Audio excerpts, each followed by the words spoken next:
2, तो हमारा बी का फार्मूला बना that is mu not upon 4 pi into twice I by X, ये बना था। सेमी इनफाइनाइट होगा तो क्या बनेगा हमको पता, लेकिन हम लोग एक काम करेंगे, सिर्फ हम इसको याद रखेंगे, किसको, इनफाइनाइट कंडक्टर के लिए, ठीक है। तो इनफाइनाइट कंडक्टर होगा तो हम लोग क्या करेंगे, सॉरी इनफाइनाइट कंडक्टर मतलब दोनों साइड में कैसा हो, इनफाइनाइट होगा, तुमको पता है यहाँ पे वैल्यू कितनी बनी 2। सेमी इनफाइनाइट होगा तो हमारा कितना बना था, दैट इज सेमी इनफाइनाइट के लिए एक की वैल्यू कितनी 90, एक की वैल्यू कितनी 0, तो हमारा फार्मूला बना that is mu not upon 4 pi into R by. तो ये हमको पता है कि इस फार्मूले को हम लोग जनरलाइज करके उसके अकॉर्डिंग मतलब ∅1 और ∅2 की वैल्यू निकाल के हम लोग उसको सॉल्व किए थे, ठीक है। और एक चीज सबसे इंपॉर्टेंट कि जब भी कभी कंडक्टर आपका कैसा हो, स्ट्रेट हो, that is straight infinite conductor या फिर स्ट्रेट फाइनाइट कंडक्टर, तो हम लोगों ने राइट हैंड थंब रूल का इस्तेमाल करके मैग्नेटिक फील्ड को निकाला। ये हमारा थंब क्या इंडिकेट करेगा बेटा, करंट की डायरेक्शन, और हमारे ऑल कर्व फिंगर इंडिकेट किसको करेंगे, दैट इज मैग्नेटिक फील्ड को क्या करेंगे, इंडिकेट करेंगे बेटा, इस तरह से, बराबर, बहुत बढ़िया। तो अगर करंट ऊपर जा रहा तो मैग्नेटिक फील्ड इस तरह से रहेगी, बराबर है। तो मान के चलो कि मैं ऊपर के डायरेक्शन को ऐसे निकालने से बेहतर है कि मैं ऐसे करता हूं। ऐसा का मतलब क्या है, करंट किधर आ रहा है, बाहर, ऊपर मतलब किधर, अगर मैं ऊपर के डायरेक्शन के अलावा ऐसे अगर करूं तो मैं ऐसे बोल सकता कि करंट बाहर आ रहा है। तो बाहर निकलता जो चीज है, जैसे कि करंट अगर बाहर आ रहा होगा या मैग्नेटिक फील्ड अगर बाहर आ रही होगी, तो मैं उसके लिए क्या देता हूं, डॉट दूंगा, क्या दूंगा, तो ये डॉट क्या इंडिकेट करता है बेटा, बोलो दैट इज करंट किधर आ रहा है, बाहर के डायरेक्शन पे। आप करके देखिए, करंट अगर बाहर आ रहा होगा तो ऑल कर्व फिंगर किसको इंडिकेट करेगा, मैग्नेटिक फील्ड को। तो ये रही आपकी मैग्नेटिक फील्ड, कौन से डायरेक्शन में दिखाई दे रही है, बोलो, पूरी की पूरी कैसी बनेगी, सर्कुलर पाथ में बनेगी। और हमको बताइए इसकी डायरेक्शन कैसे होगी, इस तरह से एंटी क्लॉकवाइज सेंस से बनेगी, बराबर है। वही अगर करंट हमारा किधर गया होता बोलो, नीचे के डायरेक्शन पे, तो करंट अगर नीचे हो तो आपके सारे कर्व फिंगर किसको इंडिकेट करेंगे, मैग्नेटिक फील्ड को इंडिकेट करेंगे, बराबर। और ये जो मैग्नेटिक फील्ड बनेगी बेटा कैसे होगी, बोलो, इस तरह से राउंडिंग शेप में आपको दिखाई दे रही होगी, लेकिन उसका डायरेक्शन बताइए किधर होगा, क्लॉकवाइज एंटी क्लॉकवाइज, इस तरह से होगा करंट मैग्नेटिक फील्ड। तो ये सारी मैग्नेटिक फील्ड इस तरह से आपको दिखाई देगी। और वही अगर डाउनवर्ड डायरेक्शन को अगर मैं ऐसे ना करते हुए ऐसे करूंगा, ऐसा मतलब का थंब किधर जा रहा है, अंदर, अंदर का meaning that is inside the plane of paper, कहां पे जा रहा है, अंदर जा रहा है। तो अंदर के लिए हम लोग किसके लिए डिनोट करेंगे, किससे डिनोट करेंगे, क्रॉस से डिनोट करेंगे बेटा। What is the cross indicate going inside, what is the dot indicate coming outside, बराबर। तो अगर मैं करंट को अंदर भेजता हूं तो सारे कर्व फिंगर किसको इंडिकेट कर रहे हैं, बोलो, मैग्नेटिक फील्ड को। तो ये सारे आपकी जो मैग्नेटिक फील्ड इसके सराउंडिंग में बनेगी। और हमको पता है सराउंडिंग में क्यों बनती है, बिकॉज ये जो आपका सर्कल है that is a symmetric in shape, और हमारा पूरा नेचर सिमेट्रिसिटी को क्या करता है, ऑर्डर करता है, बराबर ना, कि उसके सारे डायरेक्शन पे कैसा हो, सब कुछ सेम हो उसके लिए। तो अगर मैं करंट को अंदर भेजूंगा तो मैग्नेटिक फील्ड इस तरह से आपको दिखाई देगी। तो ये आपकी रही मैग्नेटिक फील्ड, बराबर। तो जब करंट बाहर निकल रहा है तो आपका मैग्नेटिक फील्ड कैसा, एंटी क्लॉकवाइज, और करंट अंदर जा रहा होगा तो मैग्नेटिक फील्ड क्लॉकवाइज। ये आपकी मैग्नेटिक फील्ड रही और ये आपका करंट रहा, बराबर है। This is current, this is magnetic field, clear. अब हम लोग एक काम करेंगे। अब मैंने काम किया बेटा कि हम लोगों ने हमारे कंडक्टर को ही इस तरह से लिया। पहला कंडक्टर कैसा लिया था, बोलो, कैसा लिया था, स्ट्रेट लिया था, बराबर है। अब मैंने कंडक्टर को वैसा किया, राउंडिंग शेप में लिया, यहाँ पे कहीं से टर्मिनल्स से हम लोगों ने क्या किया, इसको करंट भेजा। तो मान के चलो कि हम लोगों ने बेटा करंट भेजा इस तरह से, तो ये करंट जाएगा इस तरह से, इस तरह से, और इस तरह से घूम के वापस आएगा। मैंने देखा कि सेंटर पे मैग्नेटिक फील्ड कितनी रहेगी, अब हम लोगों को फाइंड आउट करना है। तो हम लोग वही रूल इस्तेमाल करेंगे, कौन सा वाला, राइट हैंड थंब रूल। वहां पे थंब क्या इंडिकेट करता है, डायरेक्शन ऑफ करंट। तो ये रहा हमारा करंट की डायरेक्शन। तो ये करंट मैग्नेटिक फील्ड, हाँ करंट मैग्नेटिक फील्ड। छोटे छोटे अगर आप सेक्शन लेते हो, ये छोटा सा सेक्शन लेंगे, ये छोटा सा सेक्शन लेंगे, ये छोटा सा, पूरे छोटे से सेक्शन को अगर आप लोग ध्यान से अगर थंब के ऊपर रखते हो तो आपको दिखाई दे रहा होगा, व्हाट इज दिस, बोलते चलो, करंट है आपका। और ये आपके फिंगर का इंडिकेट कर रहे हैं magnetic field, current magnetic field, current current. तो आपकी पूरी मैग्नेटिक फील्ड अंदर से इस तरह से बाहर आ रही है और घूम के फिर से उधर जाएंगी, क्योंकि अगर आप छोटा सा सेक्शन और घूम के किधर जाएंगी, अंदर जाके इस तरह से गोल घूमेंगी। लेकिन हम किसको हम लोग फोकस कर रहे हैं, सिर्फ और सिर्फ सेंटर को फोकस कर रहे हैं। तो सेंटर पे इमेजिन करिए आपकी सारी मैग्नेटिक फील्ड कैसे रहेंगी बेटा, कि अगर ये आपका करंट हो तो ये आपकी सारी मैग्नेटिक फील्ड किधर आ रही है, बाहर के डायरेक्शन पे, बराबर। तो अगर मैं बाहर के लिए यहाँ पे क्रॉस लिखता हूं, सॉरी बाहर के लिए हम लोग क्या लिखते बोलो, दैट इज डॉट लिखेंगे। क्या लिखेंगे, तो हमको पता हो गया कि करंट अगर आपका कैसा मोशन कर रहा हो बोलो, सर्कुलर कॉइल में कैसे जा रहा हो, एंटी क्लॉकवाइज सेंस में अगर क्या कर रहा हो, रोटेट कर रहा होगा, तो मैग्नेटिक फील्ड किधर आएंगी। तो इसको देखो, बिल्कुल एनालॉजी शो हो रही है आपको। अगर आपका करंट बाहर निकल रहा होगा स्ट्रेट कंडक्टर से, तो मैग्नेटिक फील्ड कैसे बनेगी, एंटी क्लॉकवाइज सेंस में। और वही अगर आप कॉइल लेते हो, तो कॉइल में अगर आपका करंट कैसा गोल घूम रहा बोलो, एंटी क्लॉकवाइज सेंस में, तो आपकी मैग्नेटिक फील्ड किधर आएगी, बाहर आएगी। तो ये आपको क्या लिखेंगे हम लोग, बी बार, और ये आपका रहेगा करंट, ठीक है। उसी तरह से अगर वही कंडक्टर हम लोगों ने लिया बेटा इस तरह से, ये रहा हमारा कंडक्टर, और आपका भी करंट किधर जा रहा है देखो इस तरह से, कौन सा डायरेक्शन परफॉर्म कर रहा है बोलो, क्लॉकवाइज। कौन सा है, आप ही लोगों ने बोलना है सेंटर पे क्या होगा, क्या करना पड़ेगा, करके देखिए। ये रहा आपका करंट, इस पॉइंट को कैसे टच कर रहा हो, अंदर। ये रहा करंट इस पॉइंट पे, इसका ये रहा करंट, आपका मैग्नेटिक फील्ड इस पॉइंट पे किधर जा रहा है, अंदर। और अंदर के लिए हम लोग क्या करते हैं, क्रॉस लिखते, दैट इज बी बार, बराबर है। तो आपकी मैग्नेटिक फील्ड, अगर आपका करंट एंटी क्लॉकवाइज नहीं क्लॉकवाइज सेंस में अगर गोल घूम रहा हो, तो मैग्नेटिक फील्ड आपका इनसाइड जाएंगी, मतलब इसकी एनालॉजी शो कर रहा है। बात समझ में। इसी से हम लोग इलेक्ट्रोमैग्नेटिज्म, मतलब ऐसा कंसेप्ट पढ़ते हैं जिसमें आपका नेचुरल जो मैग्नेट है, उस नेचुरल मैग्नेट को रिप्लेस करके हम लोग इलेक्ट्रोमैग्नेट का भी कंसेप्ट यहाँ से ला सकते हैं। कैसे सर, कि हमको पता है बेटा कौन सी चीज, कि अगर हम लोग इस तरह से देखिए, बहुत बढ़िया कंसेप्ट है, क्लियर। तो ये रहा हमारा मैग्नेट बेटा, क्या है हमारा मैग्नेट, कौन सा मैग्नेट है, नेचुरल मैग्नेट, हम लोग इसको बार मैग्नेट बोलते हैं, बराबर। इस बार मैग्नेट के पास हमारे दो पोल्स है, that is north and south. हम लोगों ने लोअर स्टैंडर्ड में क्या चीज पढ़ी बोलो, 8-9 में क्या पढ़ा, कि अगर हमारा नॉर्थ और साउथ पोल लेते हैं हम लोग, तो सारी मैग्नेटिक फील्ड नॉर्थ पोल से क्या निकलती है, बाहर निकलेगी इस तरह से, बराबर है। और ये सारी मैग्नेटिक फील्ड गोल घूम के फिर से किधर आएगी बोलो, साउथ डायरेक्शन से इसे इनसाइड में एंटर करेंगी, बराबर। ये आपकी मैग्नेटिक फील्ड अंदर जा रही है देखो, बराबर। तो ये रही आपकी मैग्नेटिक फील्ड अंदर जा रही है, और ये आपका ये मैग्नेटिक फील्ड आपकी कहां निकल रही है बोलो, बाहर के डायरेक्शन पे निकल रही है, बराबर, बराबर है। इस तरह से ये हमारा क्या रहा, बार मैग्नेट है, क्लियर। उसी तरह से मान के चलो बेटा, हम लोगों ने क्या किया, यही कॉइल को पकड़ के मैं थोड़ा सा क्या कर रहा, थोड़ा सा इसको इस तरह से टिल्ट कर रहा, इस तरह से, इस तरह से।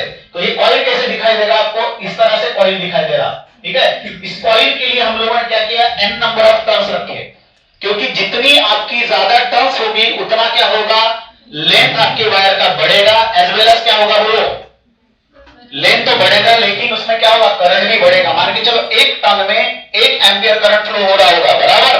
तो 10 अगर टर्न्स होंगे तो कितने करंट कितना फ्लो होगा, 1 एम्पियर। इसलिए हम लोग कॉइल के लिए जनरली क्या करते हैं, नंबर ऑफ टर्न्स रखेंगे, क्लियर। व्हाई, बिकॉज़ किसी भी कंडक्टर के लिए अपना क्या होता है, खुद का लिमिटेशन होता है। क्या होता है, लिमिटेशन। तो हम लोगों ने यहां से 2 टर्मिनल लिए और हम लोगों ने यहां पे बैटरी को अटैच किया इस तरह से। ये रही हमारी बैटरी, और जोरदार हम लोगों ने बैटरी रखी, और यहां से हम लोग क्या करेंगे, करंट को फ्लो करवाएंगे, क्लियर है। अब यहां पे इमेजिन करिएगा बच्चों कि ये रहा हमारा करंट, कौन से डायरेक्शन पे फ्लो हो रहा बोलो, एंटी क्लॉकवाइज। आपको इधर से अगर देखोगे तो आपको एंटी क्लॉकवाइज दिखाई दे रहा है, बराबर। और पीछे के साइड में अगर देखोगे तो कैसा घूम रहा है, देखो ऐसे अगर देख रहे हो आप लोग तो आपको कैसे दिख रहा है, इधर अगर कोई पर्सन खड़ा हो तो कैसे दिखाई देगा, कैसा दिख रहा बोलो, आपको कैसा दिख रहा है। यही चीज अगर मैं इस साइड से देखता हूं तो कैसे दिखाई दे रहा है, बराबर है। उसके 2 साइड होंगे ना, जिस साइड से आप लोगों को क्लॉकवाइज दिखाई दे रहा, दूसरे साइड से एंटी क्लॉकवाइज दिखाई देगा, am I right? तो अगर मैं क्लॉकवाइज देखता हूं अच्छे से, this is current, this is magnetic field, this is current, this is current, this is. तो आपका यहाँ पे करंट अगर कौन से डायरेक्शन पे फ्लो हो रहा होगा, तो आप होगी, बाहर निकलेगी या अंदर जाएंगी? बाहर निकलेगी। तो आपकी मैग्नेटिक फील्ड यहां से क्या हो रही है, इस तरह से बाहर निकल रही होगी, इस तरह से, बराबर। This is magnetic field. और वही अगर दूसरे साइड में अगर देखता हूं मैं, उसके अपोजिट साइड में, तो आपके लिए करंट कैसा फ्लो हो रहा है, क्लॉकवाइज या एंटी क्लॉकवाइज? क्लॉकवाइज। क्लॉकवाइज में अगर फ्लो होगा तो मैग्नेटिक फील्ड किधर जाएंगी? अंदर। तो ऑब्वियस सी बात है ये मैग्नेटिक फील्ड अंदर जा रही है, देखो।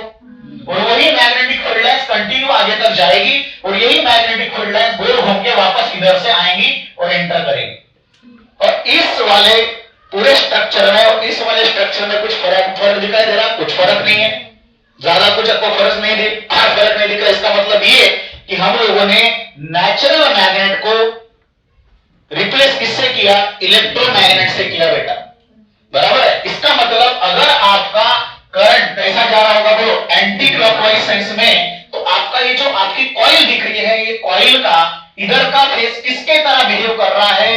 नॉर्थ पोल की तरह बिहेव कर रहा है। और कॉइल का अंदर वाला मतलब पीछे वाला फेस कैसे बिहेव कर रहा है? साउथ का। इसलिए हम लोग लिखते समय या फिर उसको साइन कन्वेंशन के लिए या फिर याद रखने के लिए हम लोग हमेशा कैसे करेंगे कि अगर हमारे पास इस तरह से कॉइल हो और कॉइल में अगर हमारा कैसा करंट जा रहा है, बोलो, एंटी क्लॉकवाइज। कैसे जा रहा है? तो एंटी क्लॉकवाइज में जा रहा होगा तो किस तरह से बिहेव करेगा? नॉर्थ पोल की तरह। इसलिए हम लोग इसको ऐसे लिखेंगे, इस तरह से करेंगे। क्लियर है? और वही अगर हमारा करंट कैसा फ्लो हो रहा होगा, क्लॉकवाइज, मतलब इस तरह से जा रहा होगा, बराबर। तो किसके तरह बिहेव कर रहा है? क्लॉकवाइज का मतलब साउथ पोल की तरह। तो हम लोग क्या करेंगे, देखो, ये देखो कैसे जा रहा है, क्लॉकवाइज। तो क्लॉकवाइज होगा तो क्या होगा? साउथ। बस समझ में आई? तो हम लोगों ने नेचुरल मैग्नेट को रिप्लेस किया इलेक्ट्रोमैग्नेट से। सर इसकी जरूरत क्यों पड़ती है? हमको पता होना चाहिए कि नेचुरल मैग्नेट के अपने खुद के क्या है, लिमिटेशंस है, उसके क्या है, स्ट्रेंथ है। जो नेचुरल स्ट्रेंथ है वो उतनी नेचुरल स्ट्रेंथ है ही। लेकिन अगर हमको ऐसा मैग्नेट बनाना हो कि जिस मैग्नेट की स्ट्रेंथ हम लोग क्या कर पाए, एडजस्ट कर पाए, जितनी ज्यादा चाहिए उतना बढ़ा पाए, इसलिए हम लोग इसको नहीं कर सकते वैसा। मान के चलो कि आपके पास बेटा एक कार है, उस कार को उठाना है आपको अगर मान के चलो क्रेन से उठाने गए तो क्या होगा? आपकी कार खराब हो जाएगी। तो आपने पिक्चरों में देखा होगा, पुराने वाले पिक्चरों में एक ऐसी प्लेट आती है, ऊपर से उसको चिपकती है, क्या स्टिक हो जाती है कार, और उस कार को उठा के वो साइड में लेके जाता है। क्रेन से नहीं उठाता, मतलब उस कार को क्या मतलब ये नहीं होना चाहिए, खराब नहीं होनी चाहिए। या फिर आपने देखा होगा किसी को अगर किडनैप करना होता है, बड़ा वाला गुंडा होता है, तो वो पकड़ उसको चिपकाता है। वो अमिताभ बच्चन की पिक्चर में आप लोगों ने देखा होगा, क्योंकि अंदर बैठा होता है कौन, हीरोइन बैठी होती है, और हीरोइन के ऊपर कौन जो विलन होता है उसका होता है प्यार, मतलब समझ गया होंगे। तो उसको तो दिक्कत नहीं होनी चाहिए, तो एक तरफी प्यार होता है तो उसको दिक्कत नहीं होनी चाहिए। इसका मतलब क्या, ट्रेन से उठाएंगे इस तरह से तो होगा क्या? अरे तो हीरोइन है, हीरोइन को क्या होगा, प्रॉब्लम होगा। अब प्रॉब्लम होगा तो फिर विलन का रोल ही खत्म। और हीरोइन जाएंगे तो विलन भी जाएगा, विलन नहीं रहेगा तो हीरो का मतलब ही नहीं है। बात समझ में? तो क्या करेगा, वो लाएगा ऊपर से इस तरह से प्लेट पकड़ के उसको चिपका के साइड में लेके जाएंगे, लेकिन हीरोइन चिपकेगी नहीं, उसको याद रखना। समझ में आ रहा है? बहुत ऐसा कम पिक्चर है इसको हीरोइन जाके मतलब विलन को जाके चिपकती है, ठीक है। शक्ति का वो पता है ना, ट्राई करता है हमेशा जाके चिपकने के लिए, ठीक है। तो अगर मान के चलो हम लोगों ने क्या किया है कि नेचुरल मैग्नेट लिया, तो नेचुरल मैग्नेट से क्या होगा, इतना बड़ा मैग्नेट लेना पड़ेगा किसके लिए, कार को चिपकाने के लिए, बराबर है। क्या हो सकता है आपका नेचुरल मैग्नेटिक पूरा, इतनी बड़ी प्लेट क्या हो सकती है, बोलो, टूट सकती है, इतनी ज्यादा हेवी हो सकती है, बराबर। तो हम लोग क्या करेंगे, कॉइल लेंगे जिसमें से बहुत जबरदस्त करंट भेजेंगे, क्या करेगा वो, इलेक्ट्रोमैग्नेट की तरह काम करेगा, जाके चिपकेगा। बस समझ में? तो एक मैंने आपको एग्जांपल बताया, लेकिन एक्चुअल में इस फिनोमेनन के इस्तेमाल हम लोग कहीं और पे करने वाले, ठीक है। कहां पे करने वाले, आगे हम लोग जो डिवाइसेस बनाएंगे, बहुत बढ़िया बढ़िया डिवाइसेस हमारे सिलेबस में, उसको डिजाइन करने के लिए इस फिनोमेनन का इस्तेमाल करेंगे। ये बात समझ में आई? अब यही जो आपकी कॉइल है, ये सेंटर पे मैग्नेटिक फील्ड कितनी बनाएगी, ये हमको निकालना था using a bio-Savart's law. Clear है? क्योंकि हम लोगों को अपने मुद्दे से भटकना नहीं। मुद्दा क्या बोल रहा है, बायो-सावर्ट्स का कंसेप्ट हमको इस्तेमाल करके, बायो-सावर्ट का इस्तेमाल मतलब क्या, dB = μ0/4 pi ideal sine theta by R square. ये हमारा जो जनरलाइज फार्मूला बायो-सावर्ट्स ने दिया, जिसके लिए हम लोग उसका इस्तेमाल करके स्ट्रेट कंडक्टर का फार्मूला निकाला, उसी तरह से हम लोग किसका निकालेंगे, बोलो, एक सर्कुलर कॉइल का निकालेंगे। क्लियर हो गया कंसेप्ट? तो सर्कुलर कॉइल इस तरह से रहेगी बेटा, तो आपको ये नॉर्थ और साउथ समझ में आया होगा। क्लियर है? चलो, तो मान के चलो कि हम लोगों ने एक यहां पे इस तरह से एक बड़ी सी क्या ली, सर्कुलर कॉइल। एक काम करेंगे हम लोग, इसको इस तरह से निकालेंगे पूरा सर्कल में। ठीक है, और ये this is a circular coil, और इसमें से क्या फ्लो हो रहा है बोला बेटा? करंट फ्लो है। क्लियर है? मान के चलो कि करंट इस तरह से जा रहा है, कौन से सेंस में जा रहा है बोलो? क्लॉकवाइज सेंस में इस तरह से गोल घूम रहा है। क्लियर है? ठीक है, कहीं से दो टर्मिनल हम लोगों ने निकाल लिए, वहां से करंट बह रहा है, करंट इनसाइड करंट आउटसाइड, हमारा करंट जा रहा है। क्लियर? और इसका रेडियस मान के चलो बेटा कितना, यहां पे रेडियस है कितना, कैपिटल आर मान के चलो। और हमको पूछा गया कि सेंटर पे मैग्नेटिक फील्ड निकालिए। कहां पे? सेंटर पे। ठीक है, तो करंट हमारा फ्लो हो रहा है आई, जिसका रेडियस है कैपिटल आर, और सेंटर पे मैग्नेटिक फील्ड निकालनी है। क्लियर? अब सेंटर पे मैग्नेटिक फील्ड पूरे कॉइल से निकालने से बेहतर है कि पूरे कॉइल में से हम लोग क्या करेंगे, एक छोटा सा सेक्शन लेंगे जिसका नाम हम लोग बोलते हैं लेंथ एलिमेंट। तो मान के चलो इतना सा छोटा सा हम लोगों ने क्या किया बेटा, एक छोटा सा सेक्शन यहां से कट किया। अब करंट किधर जा रहा है? उधर। तो आपके लेंथ एलिमेंट का भी डायरेक्शन दैट इज डीएल बार भी किधर होगा? इधर। बराबर? और ये जो आपको डीएल दिख रहा है, क्या ये आपके लिए आर्क है या क्या ये आपके लिए स्ट्रेट लाइन है? Yes, exactly. अगर आपकी यहाँ पे जो वैल्यू दिख रही है अगर वो छोटी हो तो आर्क नहीं दिखाई देगा, वो आपके लिए क्या होगा? स्ट्रेट लाइन होगा बेटा। और इस स्ट्रेट लाइन की मतलब डीएल की डायरेक्शन अगर मैं ड्रॉ करता हूं तो इधर होगी। उसी तरह से मैं यहाँ पे अगर छोटा सा डीएल निकालता हूं तो इसकी भी डायरेक्शन किधर होगी? इधर होगी। यहां पे अगर छोटा सा मैं क्या निकालता हूं, डीएल निकालूंगा, तो इसकी डायरेक्शन किधर होगी? इधर होगी, दैट इज डीएल बार। और यहां से अगर छोटा सा डीएल लेता हूं तो इसकी डायरेक्शन किधर होगी? इधर होगी, दिस इज डीएल बार। ये आपका करंट यहां पे फ्लो हो रहा है। क्लियर है? अब तो मैग्नेटिक फील्ड जहां पे ऑब्जर्व करनी है वहां से लेके आपके स्ट्रेट करंट कैरिंग वायर का जो एंगल बनेगा वो एंगल कितना है। तो हम लोगों ने लिया, देखो कि हमको बोलता है बायो-सावर्ट्स दैट इज डीबी, छोटे से करंट एलिमेंट से जो मैग्नेटिक फील्ड ऑब्जर्व होगी that is DB is equal to, formula बोलो फटाक से, sorry, that is Newton upon 4 pi into I DL sin theta by r is what? Distance. किससे किस तक डिस्टेंस? पॉइंट ऑफ ऑब्जर्वेशन से लेके, पॉइंट ऑफ ऑब्जर्वेशन से लेके कहां तक का डिस्टेंस? डीएल तक का डिस्टेंस। वही तो हम लोगों ने आर स्क्वायर लिखा, तो लिख लो लगे तो that is small R square. तो वैल्यू हम लोगों ने पुट कर ली यहाँ पे, mu not upon 4 pi into, अब लोग R DL. What is the theta? Theta is angle in between distance R and DL. तो ये आर देखो, जो कैपिटल आर डिस्टेंस दिया है, तो स्मॉल आर की जगह पे मैं आप क्या लिखूंगा? That is capital R square. और थीटा की वैल्यू जगह पे कितना एंगल लिखना पड़ेगा? कितना एंगल दिख रहा है? डिस्टेंस और डीएल पे कितना एंगल है? कितना एंगल है? अब कहीं पे भी ले लो, अगर आपने यहाँ पे आर लिया, ये आपका डीएल, एंगल कितना बनेगा? ये अगर आपने आर लिया, ये आपका डीएल है कितना? ये अगर आपने आर लिया, ये आपका डीएल है कितना? अगर यहाँ पे भी अगर आप लोग लेते हो दैट इज डीएल बार, तो ये एंगल कितना? बात समझ में आ रही है? तो यहाँ पे एंगल हमेशा कितना बनेगा? That is sin 90 degree. बराबर है? तो हम लोगों ने निकाल लिया कौन सी वैल्यू? डीबी की वैल्यू। क्लियर है? अब हम लोग क्या करेंगे बेटा, छोटे से एलिमेंट से जो मैग्नेटिक फील्ड बन रही है डीबी, तो पूरे वायर से जो मैग्नेटिक फील्ड ऑब्जर्व होगी उसकी वैल्यू कितनी होगी? इंटीग्रेट करना पड़ेगा।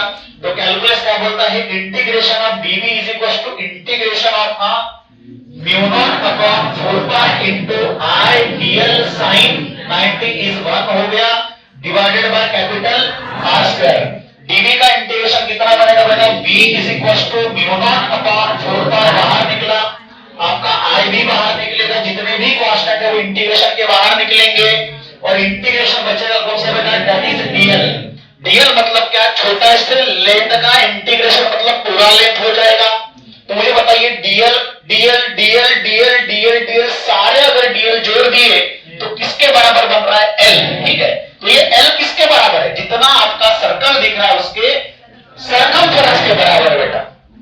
बराबर है? और सर्कमफेरेंस की वैल्यू कितनी होगी? That is b is equal to mu not upon 4 pi into i by r square into that is 2 by capital R। बराबर?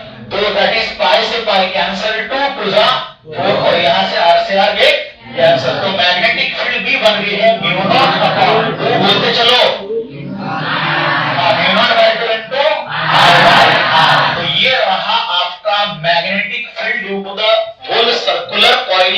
और मैग्नेटिक फील्ड कहां पे ऑब्जर्व कर रहे हैं हम लोग? सेंटर पे। और उसकी डायरेक्शन भी बता दीजिए। देखो ये डीएल मैग्नेटिक फील्ड अंदर, ये डीएल मैग्नेटिक फील्ड अंदर, ये डीएल मैग्नेटिक फील्ड अंदर।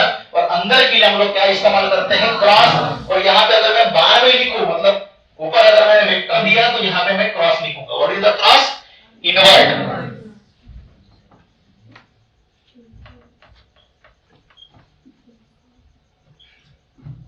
क्लियर है? समझ पा रहा? उसी तरह से मान के चलो, हमेशा जरूरी नहीं कि आपको सर्कुलर कॉइल ही दिया हो न्यूमेरिकल में। हो सकता है बेटा आपको कॉइल कैसी रह सकती है? बोलो सेमी सर्कुलर भी हो सकती है। तो आपका रहा ये concept number 1। Clear? Concept number 2 में कैसा होगा? बोलो सेमी सर्कुलर कॉइल भी इस तरह से हो सकती है। क्लियर है? तो सेमी सर्कुलर कॉइल मतलब यहां से रहा ये वाला, तो ये आपका कौन रहा? सेंटर। मान के चलो आपका करंट कैसा फ्लो रहा है? क्लॉकवाइज सेंस में इस तरह से बेटा बराबर। ठीक है? ये रहा आपका कौन? उसका रेडियस, ये भी आर, तो ये भी कितना? ये भी कितना? सभी आर होगा, बराबर है। अब इसमें से करंट जा रहा है और आपकी देखो मैग्नेटिक, यहाँ पे current magnetic field, current magnetic field, centre पे मैग्नेटिक फील्ड किधर जा रही है? इनवर्ट। तो क्रॉस की तरह हम लोग उसको डिनोट कर सकते हैं। क्लियर है? तो बोलो कैसे सॉल्व करेंगे बेटा इसका? बोलिए। तो मैं करूंगा that is dB is equal to, फटाफट बोलते चलिए, mu not upon 4 pi into r into dl sine. अब यहाँ पे लिखना है बेटा एंगल।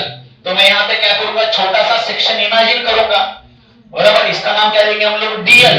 अगर जिधर करंट जा रहा है उसी के डायरेक्शन पे क्या देंगे हमको? एरो। तो ये बनेगा dl बार। और dl बार से लेके ऑब्जर्विंग पॉइंट तक का जो भी कुछ डिस्टेंस आपको दिख रहा है, ये डिस्टेंस पे एंगल बताइए कितना है? 90 डिग्री। तो यहाँ पे क्या लिखेंगे हम लोग? sin 90 divided by r square. r is what? Distance. dl से लेके ऑब्जर्विंग पॉइंट तक का डिस्टेंस कितना है? Capital R। तो हम लोग क्या लिखेंगे? Capital R square. बहुत बढ़िया। वही कांसेप्ट इस्तेमाल करके दोनों साइड का क्या करेंगे? इंटीग्रेशन।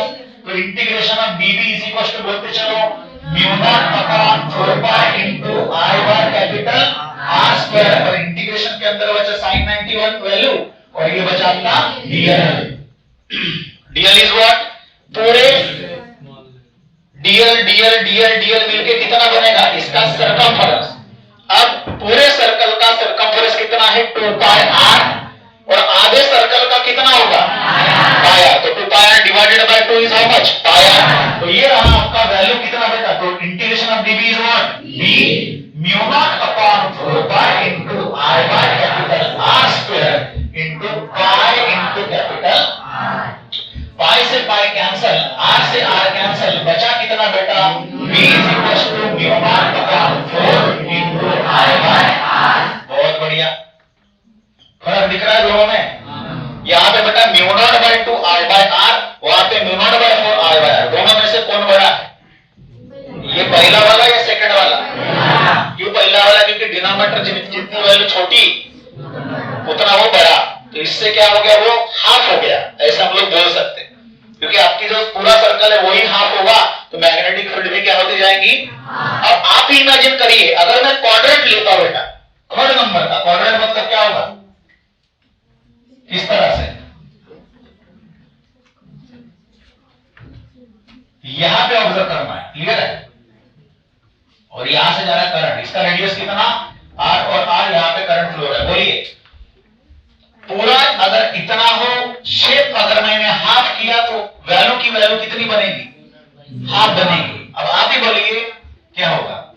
इसका भी मैंने हाफ किया, कितना आना चाहिए? That is mu not by I by R। Solve करके देख लीजिए। सीधा सीधा मैं सॉल्व करता हूं। Integration of dB is how much?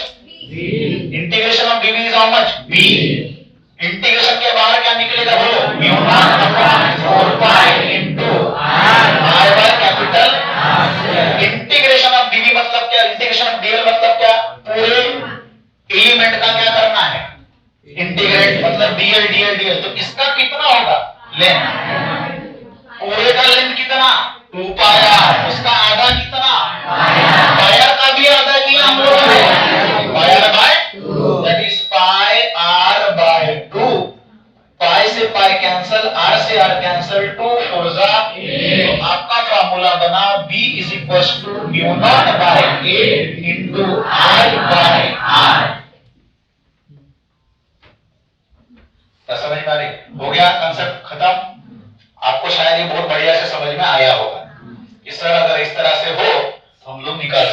Clear है? चलो अब मुझे बताइए, सबसे बढ़िया चीज मैं आपको पूछता हूं कि अगर मैं किसी पूरे सर्कल की बात करूं तो पूरा सर्कल का एंगल कितना बेटा? 360 डिग्री। तो 360 डिग्री अगर हो, 360 डिग्री, तो रेडियन में कैसे लिखते हैं हम लोग? ट्वाइस पाई। अगर आपका सेमी सर्कल हो तो सेमी सर्कल का ये पूरा एंगल कितना? 180 डिग्री। तो 180 डिग्री को हम लोग कैसे लिखते हैं बेटा? मतलब उसका आधा पाई। ये कितना एंगल दिख रहा है बेटा? 90। तो 90 अगर होगा तो कितना लिखेंगे हम लोग? पाई/2, इसका आधा। बराबर। हो सकता है कि अगर आपके सामने इस तरह से आर्क बना दिया जाए सर्कल का, जिसका एंगल 45 डिग्री भी हो, 60 डिग्री भी हो सकता है, 30 डिग्री भी हो सकता है, क्या पता कि आपके सामने 41 डिग्री की भी वैल्यू दे सकती है। मतलब ऐसा आर्क बना दिया जाए जिसका एंगल 360, 180, 90 के अलावा कुछ और हो। ये तो स्टैंडर्ड वैल्यू के लिए हम लोगों ने डेरिवेशन करके निकाल लिया, लेकिन अगर मैं ऐसे बोलता हूं कि अगर मेरे पास यहां पे इस तरह से आर्क होगा, ठीक है, ये किसका आर्क है? अगर मैंने यहां पे एक सर्कल निकाला बेटा इस तरह से, और ये पूरे सर्कल का मैंने क्या किया? इतना सा सेक्शन लिया, लाइक दिस, बराबर। और पूरे को मैंने क्या किया? यहां पे रब कर लिया इस तरह से, ठीक है। और ये रहा हमारा सेंटर, ठीक है। हमको नहीं पता, हमको यही पता है कि यहाँ पे एंगल कितना है? थीटा। और इसका रेडियस है बेटा आर, और इसका रेडियस है आर। और हम लोगों ने बोला कि यहां से करंट फ्लो हो रहा है कितना? आई। कितना करंट फ्लो हो रहा है? आई। अब इसका निकालना है, कैसे करें? तो हम लोगों ने किया क्या? फटाक से वही चीज की। हमको नहीं पता, हमको पता है क्या? प्रोसेस। याद रखना है, कोई भी रिजल्ट, किसी भी चीज का रिजल्ट प्रोसेस से आता है। जो आपके 2 साल निकलेंगे आगे, अभी आपके पास बचे कितने? 1-1.5 साल बचे, बराबर। तो अगर आप डायरेक्टली किसके बारे में सोचने लगो, रिजल्ट के बारे में सोचने लगो, तो आपको मिलेगा कुछ नहीं। सबसे इंपॉर्टेंट चीज का आपका फोकस किसके ऊपर होना चाहिए? प्रोसेस के ऊपर होना चाहिए। जो भी चीज है वो प्रोसेस से निकलती है, बराबर है। मैंने एक एग्जांपल भी दिया था लास्ट टाइम, कहां पे? स्टेज पे। कौन सी चीज? जो ज्यादा से ज्यादा टिकने वाली चीज होती है, सबसे ज्यादा प्रिजर्व करने की जरूरत नहीं हुआ, ऑटोमेटिकली क्या होगी? नेचुरली क्या होती है? टिकती है। जैसे कि अगर आप फली का लेते हो एग्जांपल,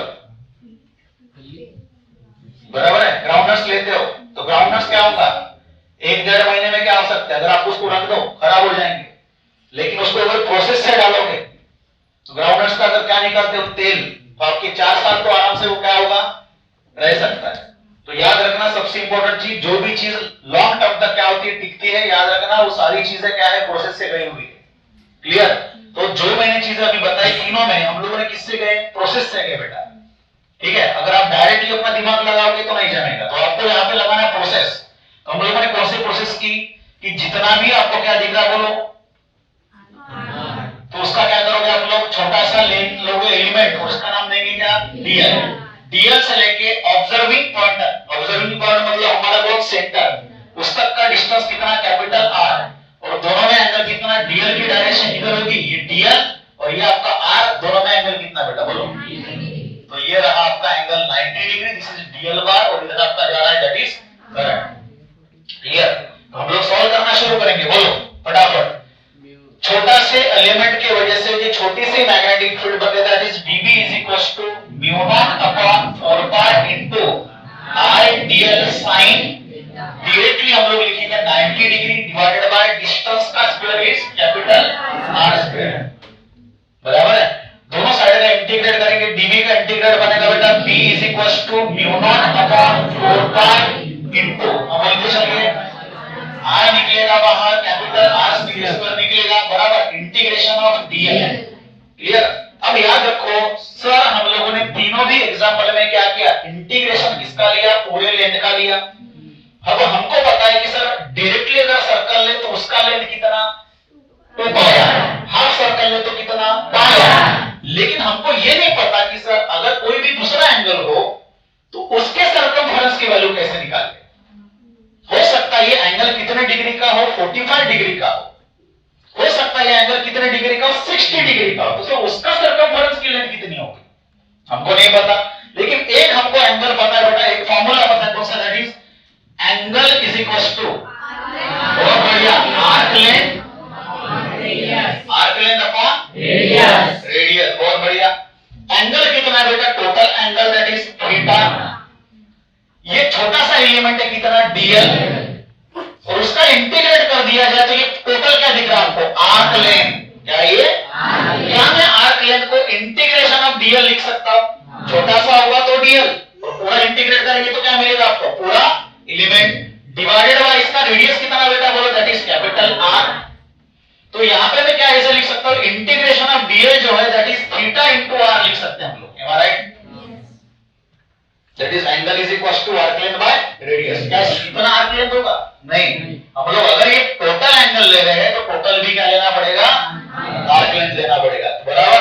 तो हमारा मिला वैल्यू कितना, that is mu not upon 4 pi into I by capital R square into theta into R. तो आर से आर गेट कैंसल, तो हमको फार्मूला मिल रहा बेटा, एक अजब अंग्रेजी फार्मूला मिल रहा, that is mu not upon 4 pi into R by R into theta. Sir ये कैसा कुछ अलग ही फार्मूला दिख रहा है पूरे कांसेप्ट के परे, क्योंकि तीनों भी फार्मूले में देखिए आपको पाई नहीं दिखाई दे रहा था, बराबर है, और कहीं पे भी आपको थीटा नहीं दिखाई दे रहा था, लेकिन ये आपका 4th नंबर का फार्मूला ऐसा बना है आर्क लेंथ के लिए, जो म्यू नॉट बाय 4 पाई भी आना है और आई बाय आर थीटा के साथ आ रहा है, ठीक है। तो देखिए सबसे इंपॉर्टेंट चीज, ये जो आपके तीनों फार्मूले बने हैं किसके लिए, सर्कल, सेमी सर्कल और क्वाड्रेंट के लिए, ये बेसिकली किसके केसेस है, ये इसी के केसेस है। मतलब ये जो तीन फार्मूले बनते हैं, ये तीनों भी फार्मूले इससे बनते हैं, ये तीनों भी फार्मूले इससे बनेंगे। देखो कैसे, मान के चलो बेटा, मैंने अभी बोला पूरा सर्कल अगर लेंगे तो पूरा सर्कल का एंगल कितना, 360 डिग्री, अगर रेडियन में गिने तो कितना होगा, 2 पाई। तो अगर मैं सर्कल की बात करूं, किसकी बात करूं, सर्कल की बात करेंगे तो हमारा बोलिए that is B for circle is equal to mu not upon 4 pi into I by capital R into theta के जगह पे क्या पुट करेंगे हम लोग, ट्वाइस पाई, पाई से पाई कैंसिल, 2 टू जा 4, तो फार्मूला आपका बना that is mu not upon 2 into I by R. क्या वही फार्मूला आपने देखो लिख लिया था पहले, that is mu not by 2 I by R. अगर यही अगर मैं लिखता हूं कौन सा बोलो, सेमी सर्कल, सेमी, तो सेमी सर्कल के लिए that is B, semi circle is equal to बोलिए mu not upon 4 pi into I by R, और थीटा की वैल्यू जो आपको दिख रही है कितनी है, सेमी सर्कल के लिए एंगल कितना, 180 डिग्री, रेडियन में बोलिए पाई, तो पाई से पाई कैंसिल, वैल्यू कितनी मिली, mu not by 4 I by R हो गया। और वही अगर आप क्या लेते बोलो, क्वाड्रेंट लोगे, तो आपके क्वाड्रेंट के लिए B for quadrant is equal to बोलो mu not upon 4 pi into I by R into angle बोलिए कितना है, पाई बाय 90 डिग्री का है ना angle, that is pi by 2, pi pi get cancel, 4 two जा, that is mu not by 8 I by, वही formula आपका बना है that is mu not by 8 I by R. बस समझ में आई। सर इसका मतलब ये कि कुछ भी एंगल अगर दे दिया जाए, लेकिन उसको किस में कन्वर्ट करना आना चाहिए आप लोगों को, रेडियन में कन्वर्ट करना आना चाहिए, तो हम लोग निकाल सकते हैं। कैसे निकाले, देखिए उसका फोटो निकाल लो, कोई भी एक लोग निकाल लो, बाद में उसको नोट डाउन कर लेना, ठीक है, शेयर कर लेना उसको, ठीक है, करो नहीं, चलो। तो देखिए मान के चलो कि अगर आपका एंगल, कोई भी आर्क कितना एंगल सबटेंड कर रहा है आपका, the subtended angle because of this arc is how much, मान के चलो एंगल है बेटा कितना डिग्री, 60 डिग्री, कितना डिग्री का है, 60 डिग्री, इसको रेडियन में कन्वर्ट करना पड़ेगा, मतलब पाई में लाना पड़ेगा, बराबर। कैसे लाते हैं हम लोग पाई में, याद रखना that is angle into pi by 180 होता है फार्मूला, एंगल को कितने से मल्टीप्लाई करना है, पाई बाय 180 से, ठीक है, सिखाया आपको। तो थीटा की वैल्यू कितनी, 60 इंटू पाई बाय 180 बराबर इतना, दैट इज पाई बाय 3। तो 60 डिग्री का तो हमको याद ही है बेसिकली कि पाई बाय 3 होता है बराबर।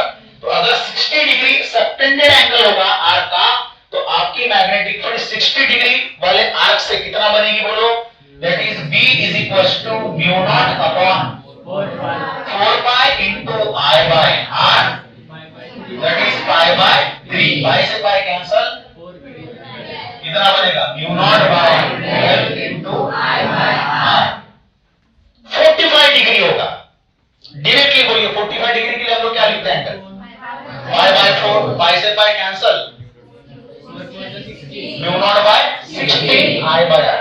अब एक पैटर्न समझिए, आपके जो वैल्यूज बन रहे हैं 12, 16, 8, 2, 4, ये क्या आपको पैटर्न क्या दिखाई दे रहे हैं, पैटर्न ये नंबर्स क्या दिखा देते हैं, बोलिए हाँ।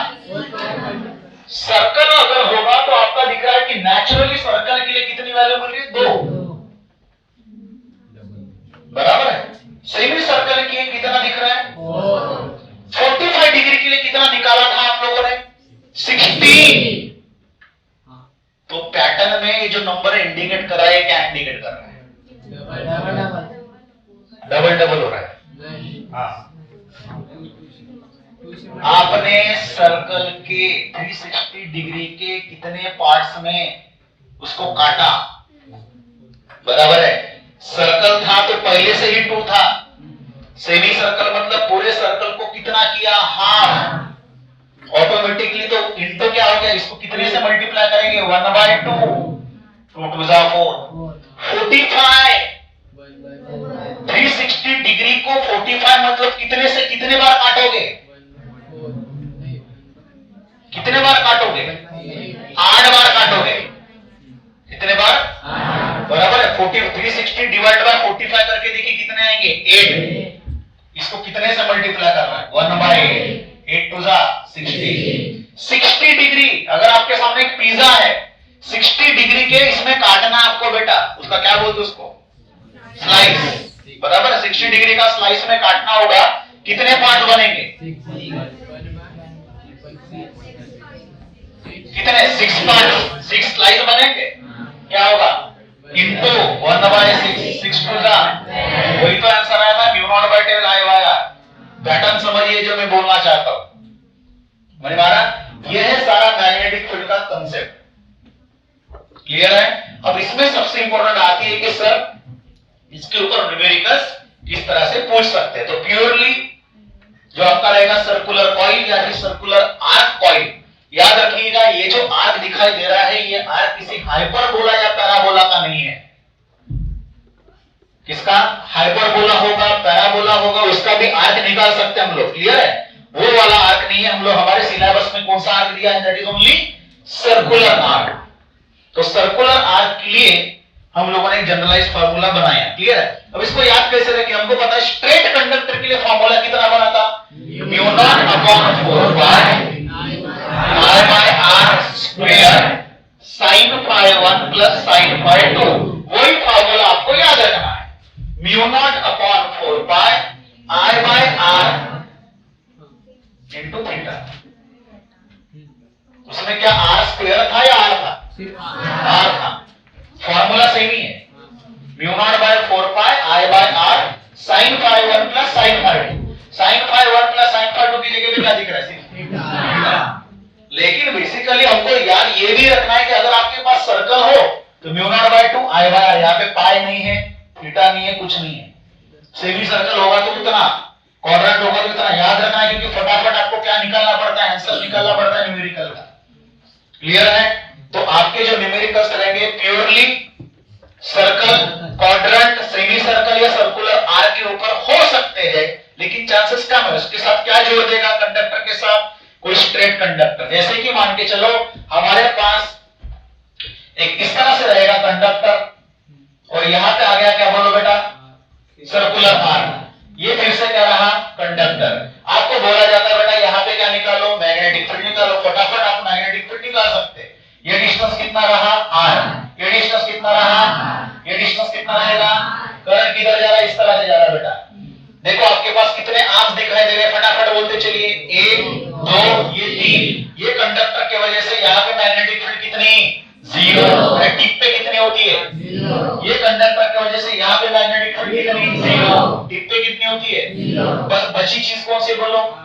कौन सा आर्क है? सेमी सर्कुलर फार्मूला है उसका आंसर क्या है? μ0/4 I/r बराबर है। और जो भी करंट रहेगा, करंट की वैल्यू, रेडियस की वैल्यू डाल देंगे हम लोग।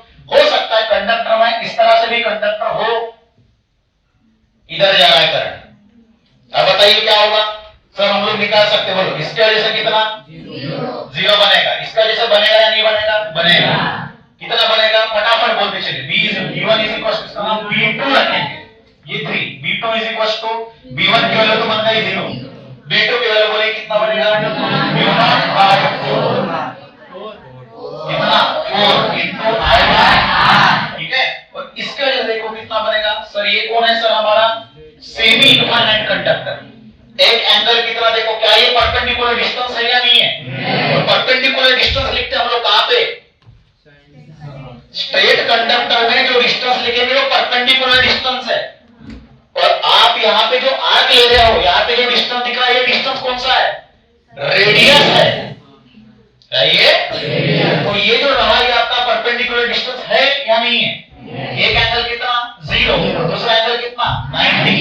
तो ये बेसिकली हुआ कौन आपका? Semi infinite conductor. Semi infinite conductor का फार्मूला कितना होगा? बोलो फटाक से। b3 = μ0/4 pi into I/x। मतलब क्या है? यहाँ पे डिस्टेंस कितना है? r। ठीक है। अब दोनों का एडिशन करोगे, सब्ट्रैक्शन करोगे, कोई दूसरा फार्मूला इस्तेमाल करोगे, वो डिपेंड किस पे करता है? डायरेक्शन पे। देखो ये आपका रहा कौन? ये रहा, ये आपकी क्या रहेगी? तो मैग्नेटिक फील्ड b1 की वजह से किधर जा रही है? अंदर। और देखो ये आपका रहा कौन? कंडक्टर। और मैग्नेटिक फील्ड देखो इस पॉइंट को कैसे टच कर रही है? अंदर। इसके लिए भी कितना होगा? मैग्नेटिक फील्ड अंदर जाएगी। दोनों का क्या करोगे? जो भी कॉमन निकलेगा निकाल दोगे, बाकी एडिशन करोगे। फटाक से आंसर बताओ इसका क्या आएगा? नेट मैग्नेटिक फील्ड μ0 निकलेगा बाहर, 4 निकलेगा बाहर, I निकलेगा बाहर, R निकलेगा बाहर, ब्रैकेट में रहेगा यहाँ का 1/pi प्लस यहाँ का रहेगा 1। इसका आंसर बस समझ में आई? ये बेसिक लेवल के क्वेश्चंस है। क्लियर है? अब इसके ऊपर बहुत बढ़िया बढ़िया लेवल के क्वेश्चंस हम लोग इसके बाद डिस्कस करेंगे। ठीक है। का क्वेश्चन जो दिया है, पहली चीज तो आपको पूछा गया है कि यहाँ पे मैग्नेटिक फील्ड एट O पे निकालना है। O आपको दिख रहा होगा, एक सर्कल दिख रहा है, सर्कल का सेंटर है बेटा। और यहाँ पे पूरा सर्कुलर आर्क नहीं है, कुछ पूरा सर्कल नहीं है, सर्कल का कुछ कुछ पार्ट जो है वो कंडक्टर से घिरा हुआ है। बराबर है। अब आप फटाफट बोलिए, अगर यहाँ पे देखो करंट I है, यहाँ पे भी करंट कितना है? I। तो ये करंट इधर जाएगा, घूम के इधर जाएगा, इधर आएगा। ये करंट इधर जा रहा है, यहां से देखिए घूम के इधर आ रहा है। बस समझ में आई? उसके बाद बेटा इसका रेडियस दिया है r, तो ये भी वैल्यू कितनी होगी? r। ये भी कितनी होगी? मैं इसको यहाँ पे इस तरह से एक्सटेंड कर रहा हूं, तो यहाँ पे दिखाई दे रहा होगा ये एंगल कितना है बेटा? 90 डिग्री। तो ये O पे एंगल भी कितना है? 90 डिग्री। क्लियर? अब फटाफट बोलो, सबसे पहली चीज करना क्या है? आप लोगों को जितने भी आपको कंडक्टर आर्म्स दिखाई दे रहे होंगे उसको नंबरिंग देना शुरू कर दो। बोलो दैट इज 1, ये 2, ये 3, ये आपको दिख रहा है 4, ये आपको दिख रहा है 5 और ये आपको 6। 6 नंबर आपके हैं। बराबर? तो ये 6 आपके रहे डिफरेंट टाइप्स ऑफ कंडक्टर। बराबर है? चलो तो मैं पहले कंडक्टर नंबर 1 मैं काम करता हूं। यहाँ पे देखिए सबसे इंपॉर्टेंट चीज कि कौन से कंडक्टर के एग्जैक्टली टिप पे आपका ऑब्जर्विंग पॉइंट O आ रहा है, आपने ऑब्जर्व करना है बेटा। तो आपको दिखाई दे रहा होगा ये आपका कंडक्टर दिख रहा है, ये इसके एग्जैक्टली टिप के सामने ये आपका दिख रहा है ऑब्जर्विंग पॉइंट। तो magnetic field due to the 6th number is how much? 0। Similarly आपका magnetic field because of the B4 is also 0। इसके एग्जैक्टली सामने टिप पे दिख रहा है ये आपका ऑब्जर्विंग पॉइंट। यहां तक समझ में आया? अब हम लोग बात करेंगे बेटा कौन से आर्क की। कौन से आर्क दिखाई दे रहा है? बोलो आर्क में एक दिखा रहा है ये वाला आर्क। बराबर? तो एंगल कितना बेटा? 90 degree.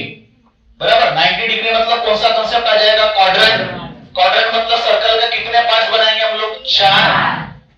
Mu naught by 2 I by R, तो 2 को कितने से मल्टीप्लाई करोगे? 4 से, तो आपका आंसर बनेगा दैट इज B। एंड नाम क्या दोगे? V2 इज इक्वल टू बोलो mu not by 8 I by R, बराबर। अब यहाँ पे मैं डायरेक्शन लिखता हूं, देखो आपका करंट जा रहा है इधर और मैग्नेटिक फील्ड आपकी O को कैसे फेंकेगी?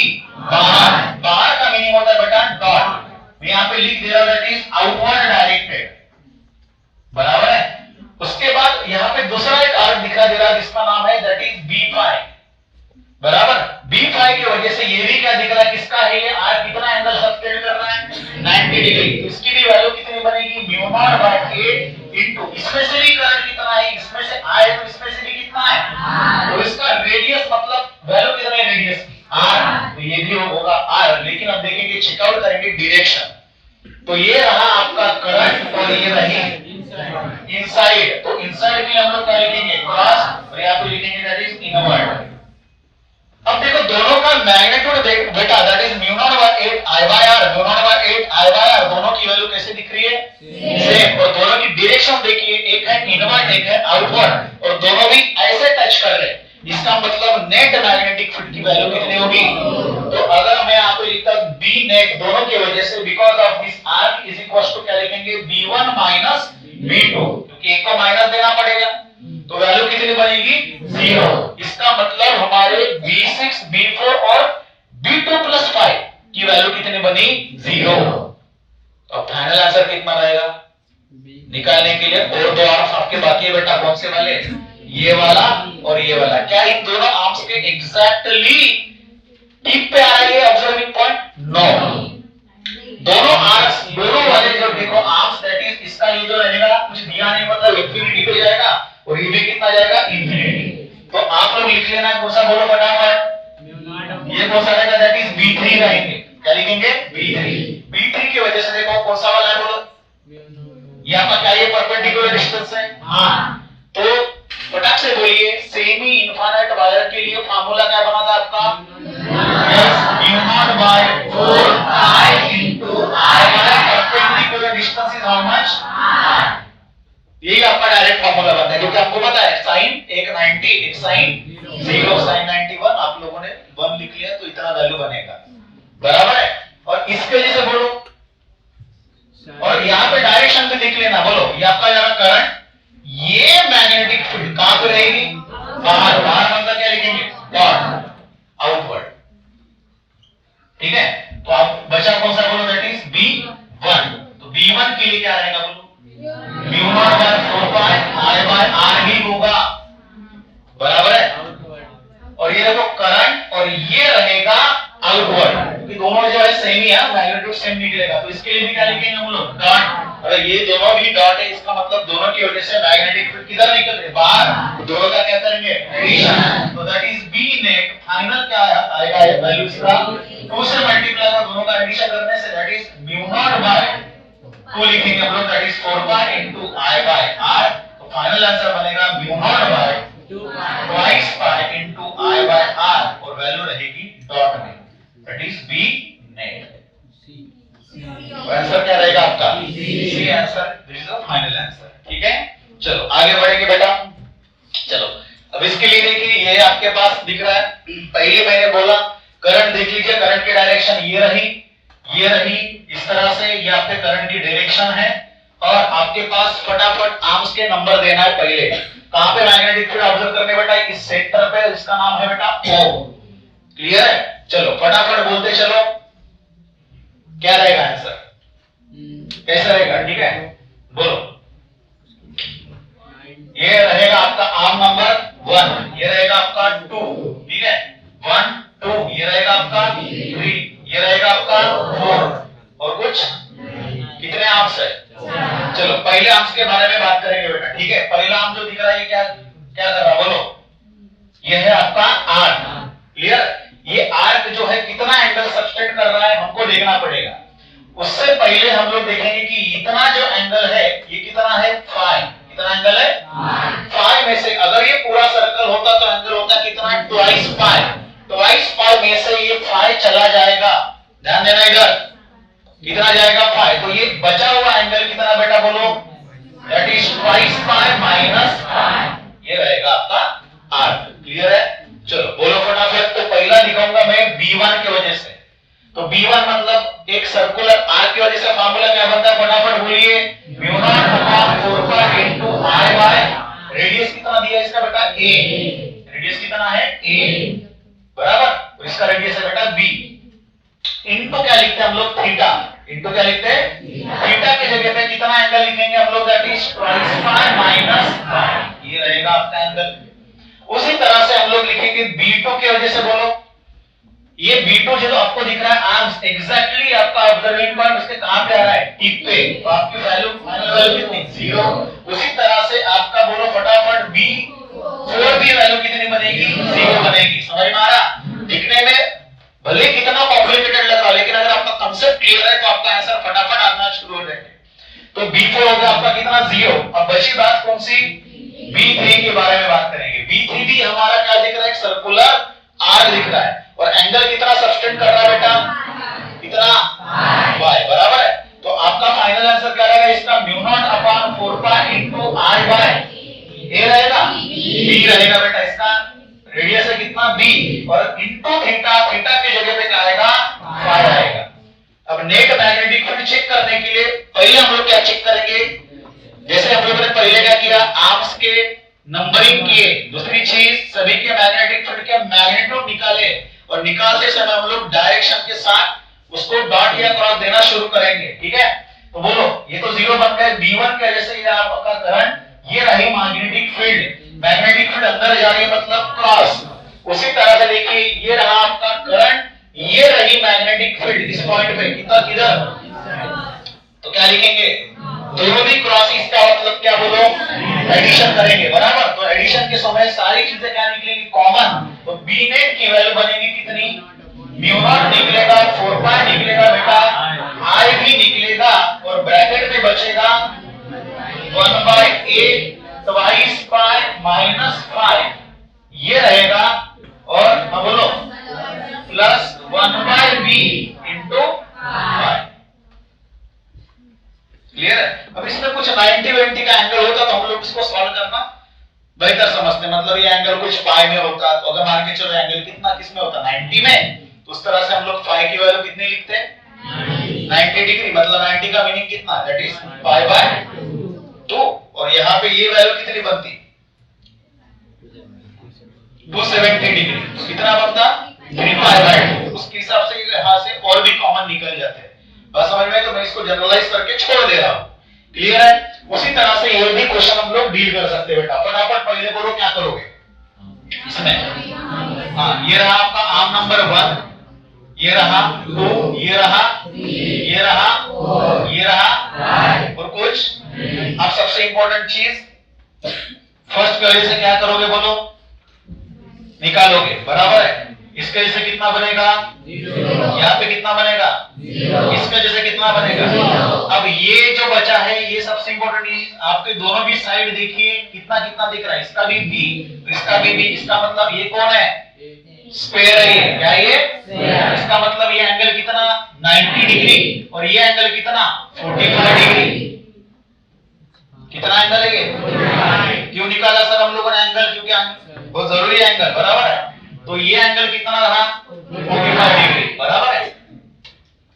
तो आपको यहां से इस कंडक्टर से परपेंडिकुलर डिस्टेंस, सर एंगल क्यों निकाल रहे हैं बोलो फटाक से, क्योंकि इस कंडक्टर के लिए जब हम लोग फार्मूला इस्तेमाल करेंगे sin phi 1 और sin phi 2, तो देखिए एक एंगल लोगे इधर, इधर कितना ये 0, एक एंगल कितना 45। सिमिलरली इसके लिए बोलो परपेंडिकुलर से इधर डिस्टेंस कितना 45, दूसरा कितना है, बात समझ में आ रही है। और इसको निकाल के दिखाओ आंसर। तो बोलो पहले तो हम लोग निकालेंगे दैट इज b1, b1 की वजह से कितना mu not by 4 pi into i by a, radius कितना इसका a। थीटा की जगह पे क्या लिखेंगे, ये वाला पूरा एंगल, एंगल कितना, ये गया कितना 90 डिग्री, 90 में से 270 बचेगा, दैट इज 3 पाई बाय 2 बराबर, पाई से पाई तो बचा आपका कितना, that is 3 by 4 2 8 mu not by, sorry mu not i by ये रहेगा आपका B1 और B2, बोलिए B2 की वैल्यू कितनी? 0 बनेगी बेटा, इसके एग्जैक्टली टिप के सामने, बराबर। उसी तरह से कौन सा 0 बनेगा? B5 भी कितना बनेगा? अब बची बात कौन सी बोलो, किसकी? That is B4। B4 की वैल्यू बोलो। B4 ने पहले B3 निकालेंगे, ठीक है? बोलो B3। B3 के लिए देखिए परपेंडिकुलर डिस्टेंस कितना है यहां से, याद है B। और ये कौन सा वायर आपका, बोलो फटाक से, कौन सा वायर है ये? Finite straight wire. तो फाइनाइट जब होगा तो हमको लिखना पड़ता है एंगल। तो पहले तो वैल्यू बताइए कितना होता है, that is μ0/4 into I by perpendicular distance. Radius की बात नहीं करेंगे, डिस्टेंस की बात करेंगे। परपेंडिकुलर डिस्टेंस कितना है बेटा? b इनटू sin φ1 मतलब एक एंगल देखिए कितना, ये देखो एक एंगल कितना, 45, दूसरा कितना है 0। तो आपका लिखना पड़ेगा sin 0 प्लस sin 45। बहुत बढ़िया, इसलिए आपको एंगल पता होना चाहिए। तो वैल्यू बनी आपकी μ0/4 pi into I by b। sin 0 0 sin 45 is 1/√2, बराबर है। सिमिलरली देखिए आपका B4 भी क्या उतना ही बनेगा। परपेंडिकुलर डिस्टेंस कितना है बेटा, यहाँ पे ये भी बनेगा b। और एक एंगल देखिए कितना है, परपेंडिकुलर डिस्टेंस के साथ बाइसेक्टर के साथ 0। और एक एंगल कितना है एंड के साथ परपेंडिकुलर बाइसेक्टर से एंगल कितना 45। तो क्या B4 का भी वैल्यू उतना ही आएगा, I बाय b इनटू 1/√2। कुछ बचा है?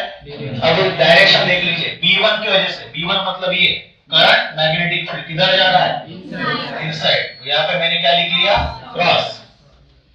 और B3 के लिए देखिए ये आपका करंट इधर जा रहा है इस तरह से, तो ये आपका करंट और ये मैग्नेटिक फील्ड किधर जा रहा है, क्या लिखेंगे हम लोग, क्रॉस। ये देखिए B4 ये आपका करंट नीचे जा रहा है, ये मैग्नेटिक फील्ड किधर जा रहा है, सभी के सभी जा रहे हैं अंदर बेटा। तो क्या करोगे, एडिशन करोगे, बराबर। तो एडिशन के हिसाब से क्या बनेगा, that is B net is equals to, लिख लो value, that is 3/8 μ0 I by a plus, ये दो बार लिखना पड़ेगा, that is twice μ0/4 pi into I by b into 1/√2। क्या निकलेगा कॉमन, ठीक है, लिखते चलो। क्या निकलेगा, μ0 निकलेगा, I निकलेगा, और ये क्या रहेगा आपका, दैट इज 2 बराबर है। तो यहाँ पे बचा कितना, 2 बचा है, बराबर। और क्या बचा है, पाई। 2 भी निकलेगा बाहर, निकल गया, ठीक है। अब यहाँ पे बोलिए कितना बचेगा, दैट इज 3/4 इनटू a, बराबर, प्लस यहाँ पे क्या बचा है बेटा, I तो निकल गया, दैट इज 1 ये √2 बचा, that is √2 pi into b। ये आपका रहेगा आंसर। और इसको कुछ आप निकाल सकते हो, निकाल सकते हो, कोई दिक्कत नहीं है। √2 भी निकाल सकते हो, जो आपका ऑप्शन रहेगा उसके हिसाब से हम लोग उसको क्या करेंगे, मॉडिफाई करेंगे, ठीक है।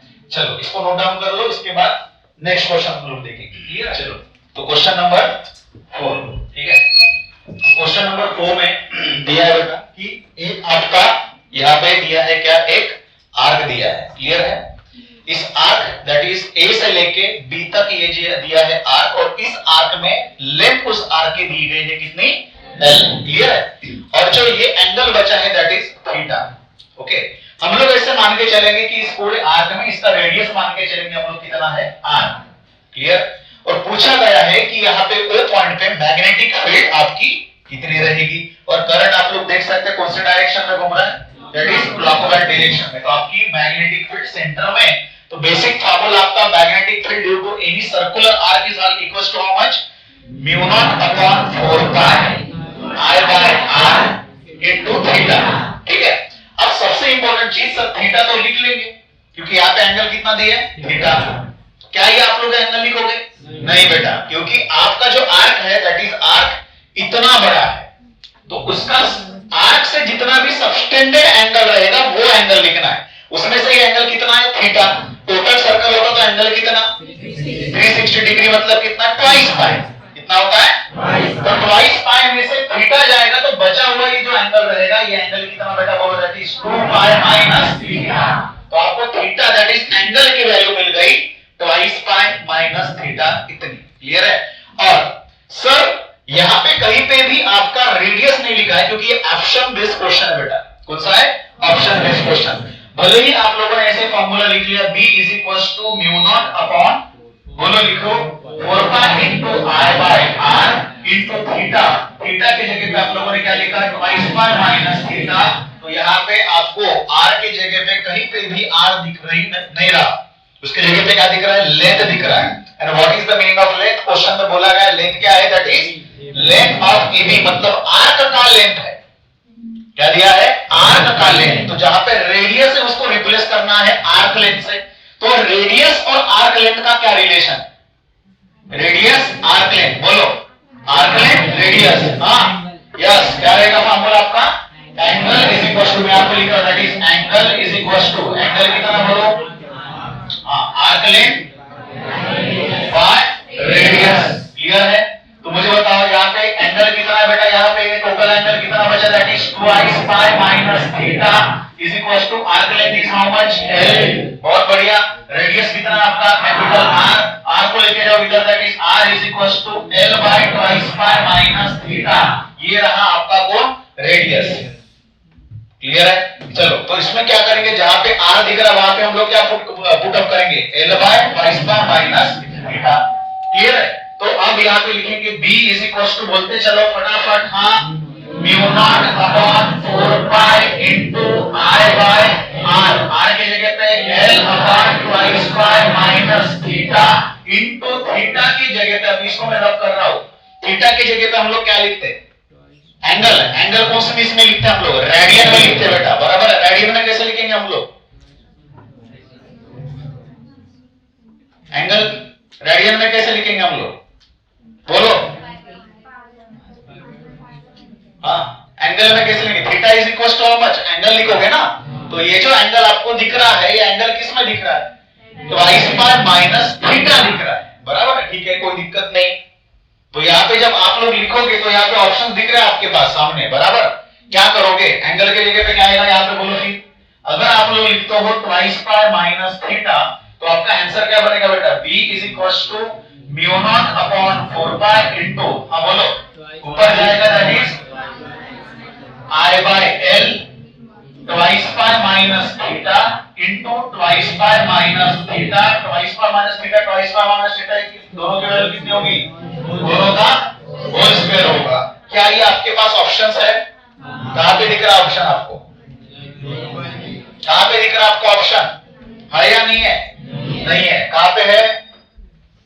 तो क्या करना पड़ेगा? मैं पहले बोला आपको, ये जो आपका क्वेश्चन रहेगा कौन सा है? ऑप्शन बेस्ड क्वेश्चन है। ऑप्शन के हिसाब से इसको क्या करना पड़ेगा?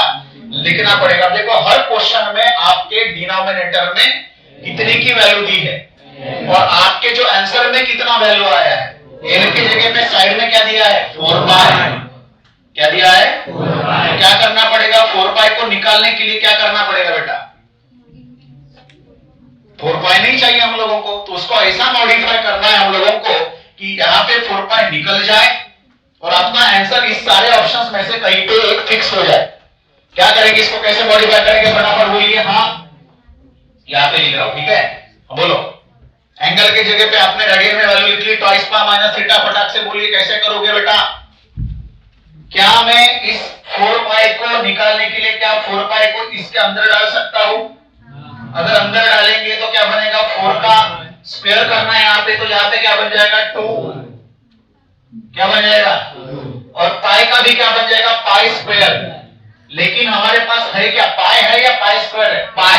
तो यहां से पाई स्क्वायर बनेगा, तो उसको कैंसिल करने के लिए क्या डालना पड़ेगा? पाई। और वो पाई कहां पे लिखेंगे हम लोग? न्यूमरेटर में लिखेंगे। इसका मतलब हमारा answer b is equal to, बोलो कैसे बनेगा?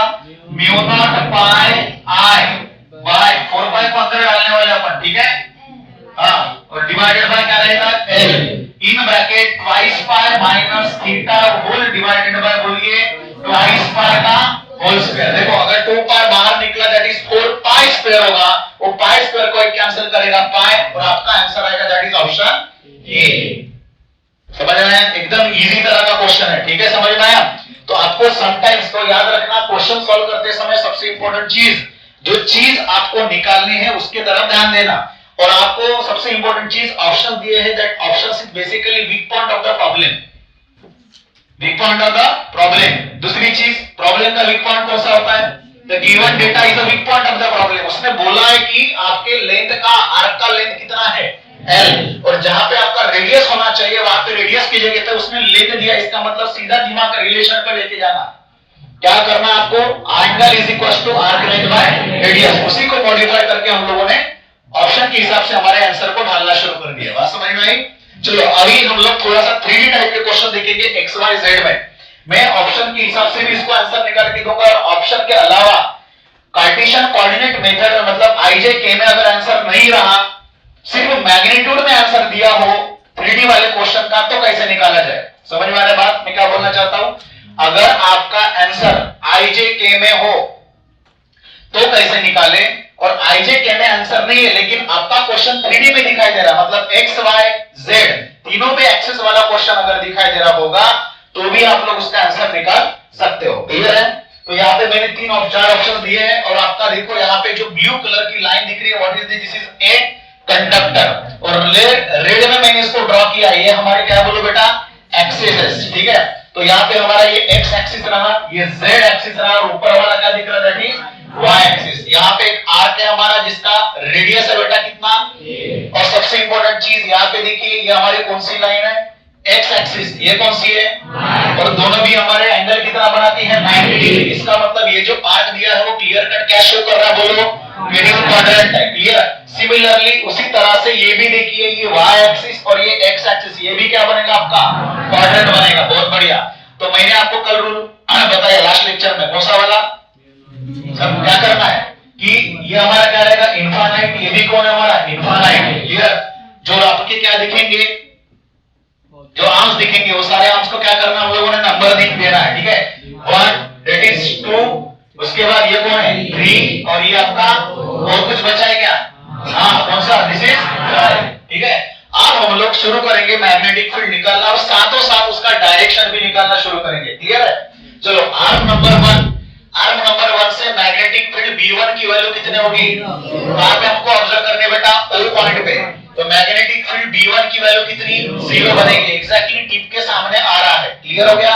उसके बाद हमारा क्या दिख रहा है बेटा? बोलो। हाँ, कौन दिख रहा है? B2 दिख रहा है, ठीक है? B2 की वजह से आपकी मैग्नेटिक फील्ड मतलब क्वाड्रेंट के लिए हमारा फार्मूला क्या बना था? डायरेक्ट फार्मूला बोलना, μ0/8। कितना बना था? μ0/8। μ0/8 into I/R। R की जगह पे क्या है? उसका रेडियस दैट इज a। बहुत बढ़िया। अब हम लोग एक काम करेंगे, उसकी डायरेक्शन भी देखेंगे। ये अगर आपकी क्या है? करंट, तो ये आपकी कौन होगी? Magnetic field. मैग्नेटिक फील्ड किधर जा रही है बेटा? अंदर जा रही है, मतलब कौन सा एक्सिस में जा रही है? जेड एक्सिस, क्योंकि ये हमारा कौन है? जेड। ऐसे निकालते हैं हम लोग बोर्ड पे, लेकिन एक्चुअल में कैसा होता है? जेड ऐसा अंदर जा रही है मैग्नेटिक फील्ड, मतलब जेड वाले पॉजिटिव जेड के अपोजिट मतलब नेगेटिव जेड। नेगेटिव जेड के लिए हम लोग क्या देते हैं? बोलो, -k क्या? बहुत बढ़िया। सो मैं यहाँ पे लिख रहा हूं -k क्या? यहां तक समझ में आया? बहुत बढ़िया। आगे बोलो। उसके बाद हमारी आती है दैट इज B3। B3 मतलब कौन सा? ये वाला। एग्जैक्टली इसके टिप के सामने आ रहा है, इसका मतलब ये भी कितना बनेगा? 0। बहुत बढ़िया।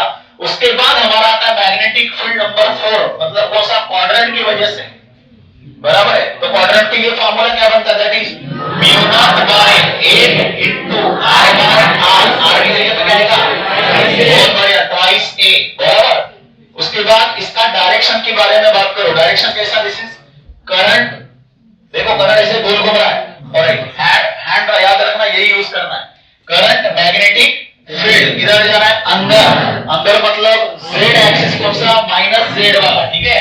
तो क्या लिखेंगे हम लोग? -a। बहुत बढ़िया। So therefore B4 is equal to, इसको सॉल्व कर लेंगे बेटा, that is 8 to that is μ0/16 into I/8 -k। ठीक है? अब लास्ट बचता है हमारा ये वाला कंडक्टर। क्लियर? अब ये कंडक्टर देखो आपके कौन से एक्सिस को पैरेलल दिख रहा है? जेड एक्सिस को। इमेजिन क्या करना है कि आपका कंडक्टर ऐसा ऐसा ऐसा ऐसा और ऐसा हुआ है। मतलब इमेजिन करिए, ये आपका कंडक्टर ऐसा, ये ऊपर गया, ये ऐसे और फिर ऐसे आया। तो अगर आपका ये कंडक्टर ऐसा और कैसा दिख रहा है, ये आपका इनफाइनाइट है या सेमी फाइनाइट है या फाइनाइट है? सेमी इनफाइनाइट है। क्लियर है?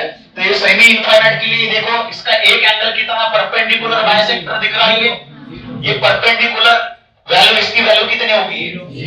ये पहले डिस्टेंस बताइए कितनी होगी? इसका रेडियस है ये बेटा, दैट इज ट्वाइस है। तो आपको लाइन मतलब परपेंडिकुलर डिस्टेंस पता हो गया। परपेंडिकुलर डिस्टेंस के साथ ये वाला एंगल बोलिए कितना हो गया? 0। और नेक्स्ट एंगल कितना बनेगा? sin 90 और एक sin 0। और आपको डायरेक्ट फार्मूला पता है किसका? सेमी इनफाइनाइट का। तो फटाफट बोलिए, that is b5 is equals to mu not by, yes, 4 pi, that is I by perpendicular distance is how much? Twice a। अब देखना है हम लोगों को उसकी डायरेक्शन। अगर ये आपका करंट देखो ऐसे बाहर निकल रहा z एक्सिस, तो ओ साइड में कैसे फेंकेगा, वो कैसे लगाएगा, कैसे अटैक करेगा? नीचे। नीचे मतलब कौन सी डायरेक्शन? माइनस y वाला एक्सिस, बराबर। और माइनस y के लिए हम लोग क्या लिखेंगे बेटा? That is minus j cap. बहुत बढ़िया, क्लियर है। अब हम लोग कौन से चीजों का एडिशन करेंगे? That is B net. Net magnetic field की वैल्यू कितनी बनेगी? हाँ, ये एडिशन करेंगे, that is mu not by 8 I by a minus k cap plus ये वाला B4, बोलिए, mu not by 8 into I by twice a minus k cap, या फिर आप डायरेक्टली 16 लिख सकते हो। और लास्ट बचता हमारा कौन सा बोलो? That is plus mu not by 4 pi into I by twice a minus j cap. फटाफट बोलिए क्या क्या चीजें आपकी कॉमन निकलेंगी? Mu not I twice a, और यहाँ पे दिया ट्वाइस 16 और 4a, मतलब यहाँ पे एक नंबर, एक म्यू नॉट, एक I और a निकलता है। क्लियर है?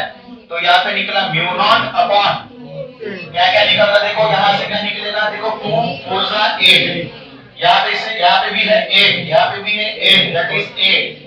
a निकलेगा बेटा, करंट सभी का I निकलेगा। क्लियर है? अब ब्रैकेट में बताइए क्या क्या बचेगा यहाँ पे?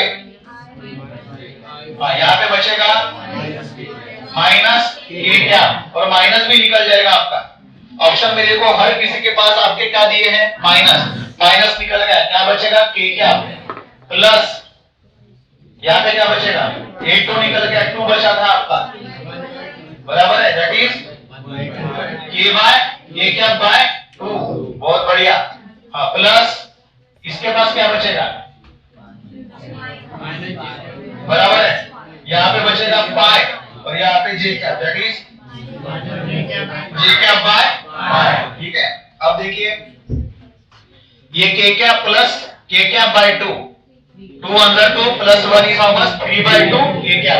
तो आपका आंसर रहा that is mu not I, और सामने लगा दिया हम लोगों ने minus 8a in bracket 3 by 2 k क्या प्लस 1 बाय पाई j क्या। आपका ऑप्शन दिख रहा है कौन सा? दैट इज ऑप्शन ए आपका करेक्ट आंसर रहेगा। क्लियर?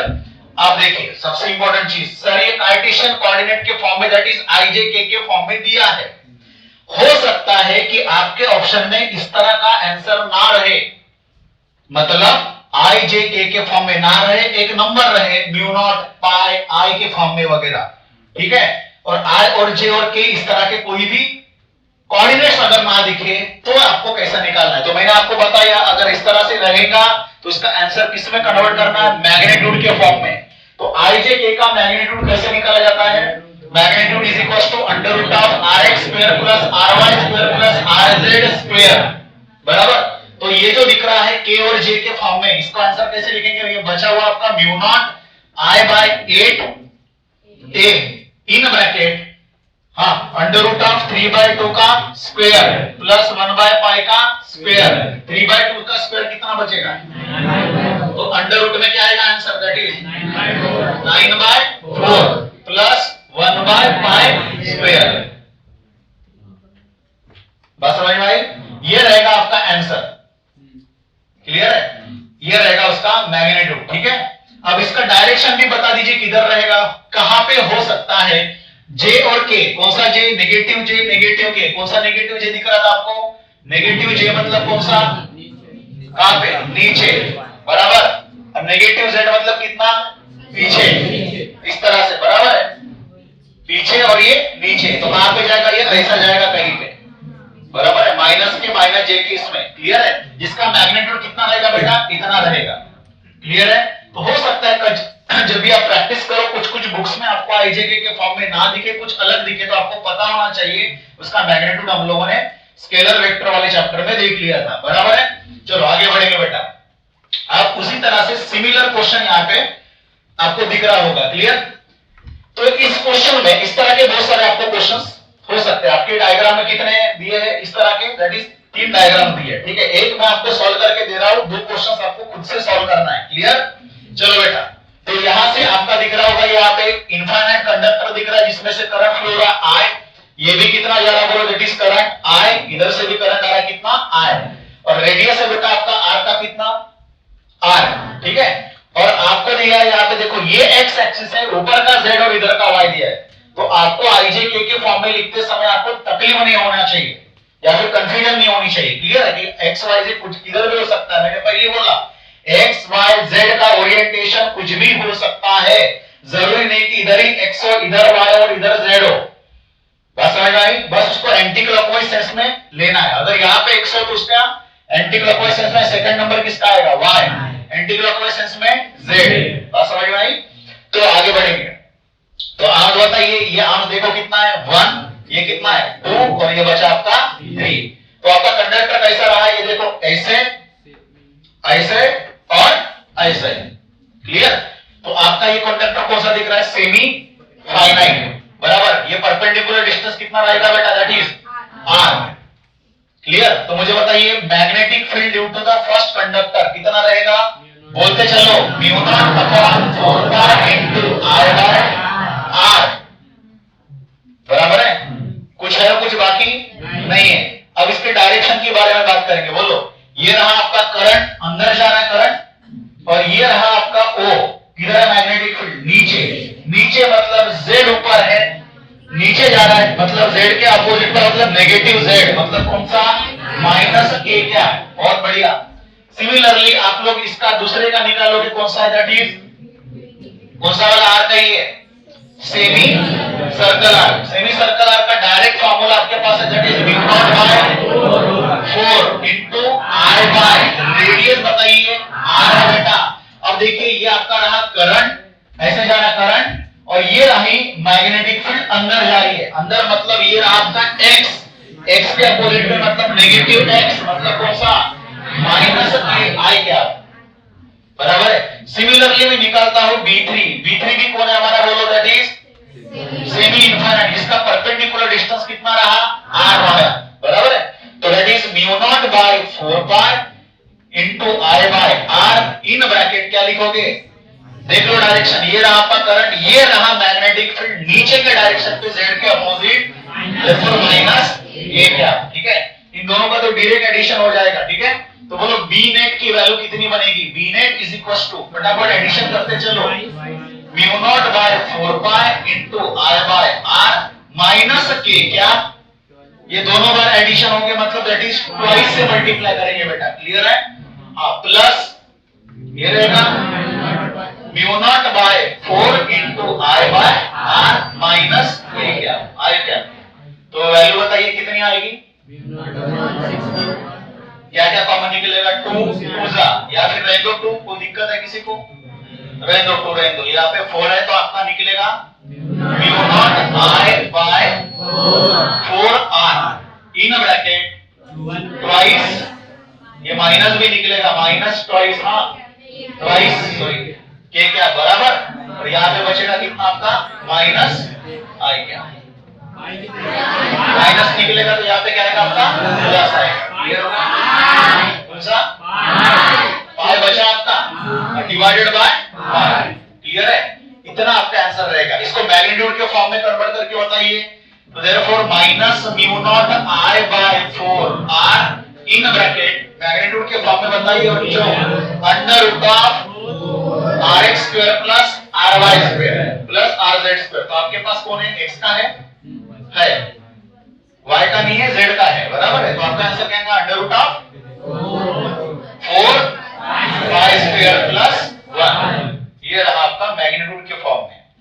तो जो भी आपके ऑप्शन में दिया होगा उसका आप आंसर निकाल सकते हो, क्लियर है। उसके बाद जो आपके जो दो क्वेश्चंस दिए इसके सामने, ये दो क्वेश्चन भी आपको ड्रॉ करके उसके आंसर निकाल लेने हैं। समझ में आएगा, क्लियर है क्या कॉन्सेप्ट, ठीक है। इसके तरह आपने इसको भी सॉल्व किया होगा। इसका आंसर कितना है बेटा बोलो। तो इसका आंसर मैं आपको बता दे रहा हूं, इसका answer that is magnetic field at B, मतलब sorry O, B is equal to minus mu not I upon 4 pi R in bracket y plus 1 I cap plus, इसका आंसर दैट इज, उसके बाद क्या था, दैट इज k कैप। क्या correct है, कितने लोगों का आंसर करेक्ट है, बहुत बढ़िया, ठीक है। हो सकता है जैसे मैंने बोला इसका आंसर में अपन ने क्या निकाला, mu not I by 4 pi sorry 4 R minus में twice k cap by pi plus 1। अब रेफरेंस बुक्स में अगर आप लोग देखते हो तो आपका आंसर ऑप्शंस में अगर देखते हो तो ऑप्शंस में इस तरह से दिया है, that is minus mu not I upon 4 pi R in bracket twice k cap plus pi I cap. तो इसको मॉडिफाई अगर करते हैं आप लोग, पाई को अंदर डालोगे तो आंसर यही आएगा। तो मॉडिफिकेशन आपके किसके हिसाब से होना चाहिए, ऑप्शंस के हिसाब से होना चाहिए। तो कुछ लोगों का आंसर कुछ अलग आया होगा, पाई बाहर नहीं निकला होगा, लेकिन मॉडिफिकेशन करके इसका आंसर यही आना चाहिए, that is minus mu not I by 4 pi R in bracket pi plus 1 I cap plus k cap. ये आंसर होना चाहिए, ठीक है। सिमिलरली इसका भी आंसर निकलना चाहिए उसी तरह से। तो आपका करंट जा रहा है कौन से एक्सिस पे है, आपका करंट x, उसके बाद ये पूरा आर्क दिख रहा है कौन से एक्सिस में आ रहा है, तो बोलो आर्क कौन से प्लेन में लाई कर रहा है, y और z। तो करंट ऐसे मैग्नेटिक फील्ड अंदर जाएगी, क्लियर, और सब कुछ आपका आंसर आएगा कौन से इसमें आएगा, final answer I J K किसमें आएगा, ठीक है। तो उसका आंसर निकाल के आपको शो करना है, क्लियर। चलो सिमिलरली दिखने में ये आपको जो क्वेश्चन दिख रहा है ऐसा लग रहा है कि बहुत ज्यादा क्रिटिकल है, क्लियर है, बहुत बिल्कुल सिंपल। अगर आपका कांसेप्ट क्लियर है तो उसका आंसर भी फटाक से आंसर निकल जाएगा, ऑप्शंस की भी जरूरत नहीं। तो magnetic field at this centre O निकालने को बोला है उन्होंने, और आपके यहाँ पे एक आर्क दिया है, ये सारे छोटे वाले आर्क का रेडियस है बेटा स्मॉल r1, और बड़े वाले रेडियस का रेडियस है कितना, आर्क का रेडियस है r2, क्लियर। और सभी में आपका जो करंट है एक ही डायरेक्शन में फ्लो है, इस तरह से लाइक दिस, क्लियर। अब मुझे एक चीज बताइए बच्चों कि आपका जो कितने आर्म्स आपको दिख रहे हैं, आर्क दिख रहे हैं 1 2 3 4, बड़े वाले 4, छोटे वाले 1 2 3 4, कितने हो गए 8। उसके बाद आपके दिख रहे हैं कौन से, स्ट्रेट कंडक्टर 1 2 3 4 5 6 7 8, ठीक है। सारे आठों स्ट्रेट कंडक्टर से जो मैग्नेटिक फील्ड बनेगी, देखिए सभी कंडक्टर के एग्जैक्टली आपके टिप के सामने आपका ऑब्जर्विंग पॉइंट है, तो सभी के वजह से नेट मैग्नेटिक फील्ड कितनी बनेगी, 0। अब हम लोग बात करेंगे किसकी, आर्क की। सर आर्क का सबटेंडेड एंगल कितना बनेगा ये आपको पता होना चाहिए, क्योंकि हमको पता है magnetic field due to the arc कौन सा वाला, बड़ा वाला, दैट इज बिग वाला, इज इक्वल टू कितना होगा, फार्मूला बताइए, that is mu not by 4 pi I by R। तो रेडियस कितना है इसका, दैट इज R2, बड़े वाले का रेडियस है R2। और एंगल जब लिखोगे तो एंगल कितना बनेगा, तो ये एंगल होना चाहिए, तो ये एंगल कितना है। तो सबसे इंपॉर्टेंट चीज, अगर आप सर्कल निकालते हो तो सर्कल में बड़े वाले कितने आर्क्स बने हैं बेटा, 4, और छोटे वाले कितने हैं, 4। सभी सेम एंगल को क्या कर रहे हैं, शेयर कर रहे हैं, इस तरह से दिख रहा है आप लोगों को। इसका मतलब पूरे 360 डिग्री को कितने से डिवाइड करोगे, 8 से।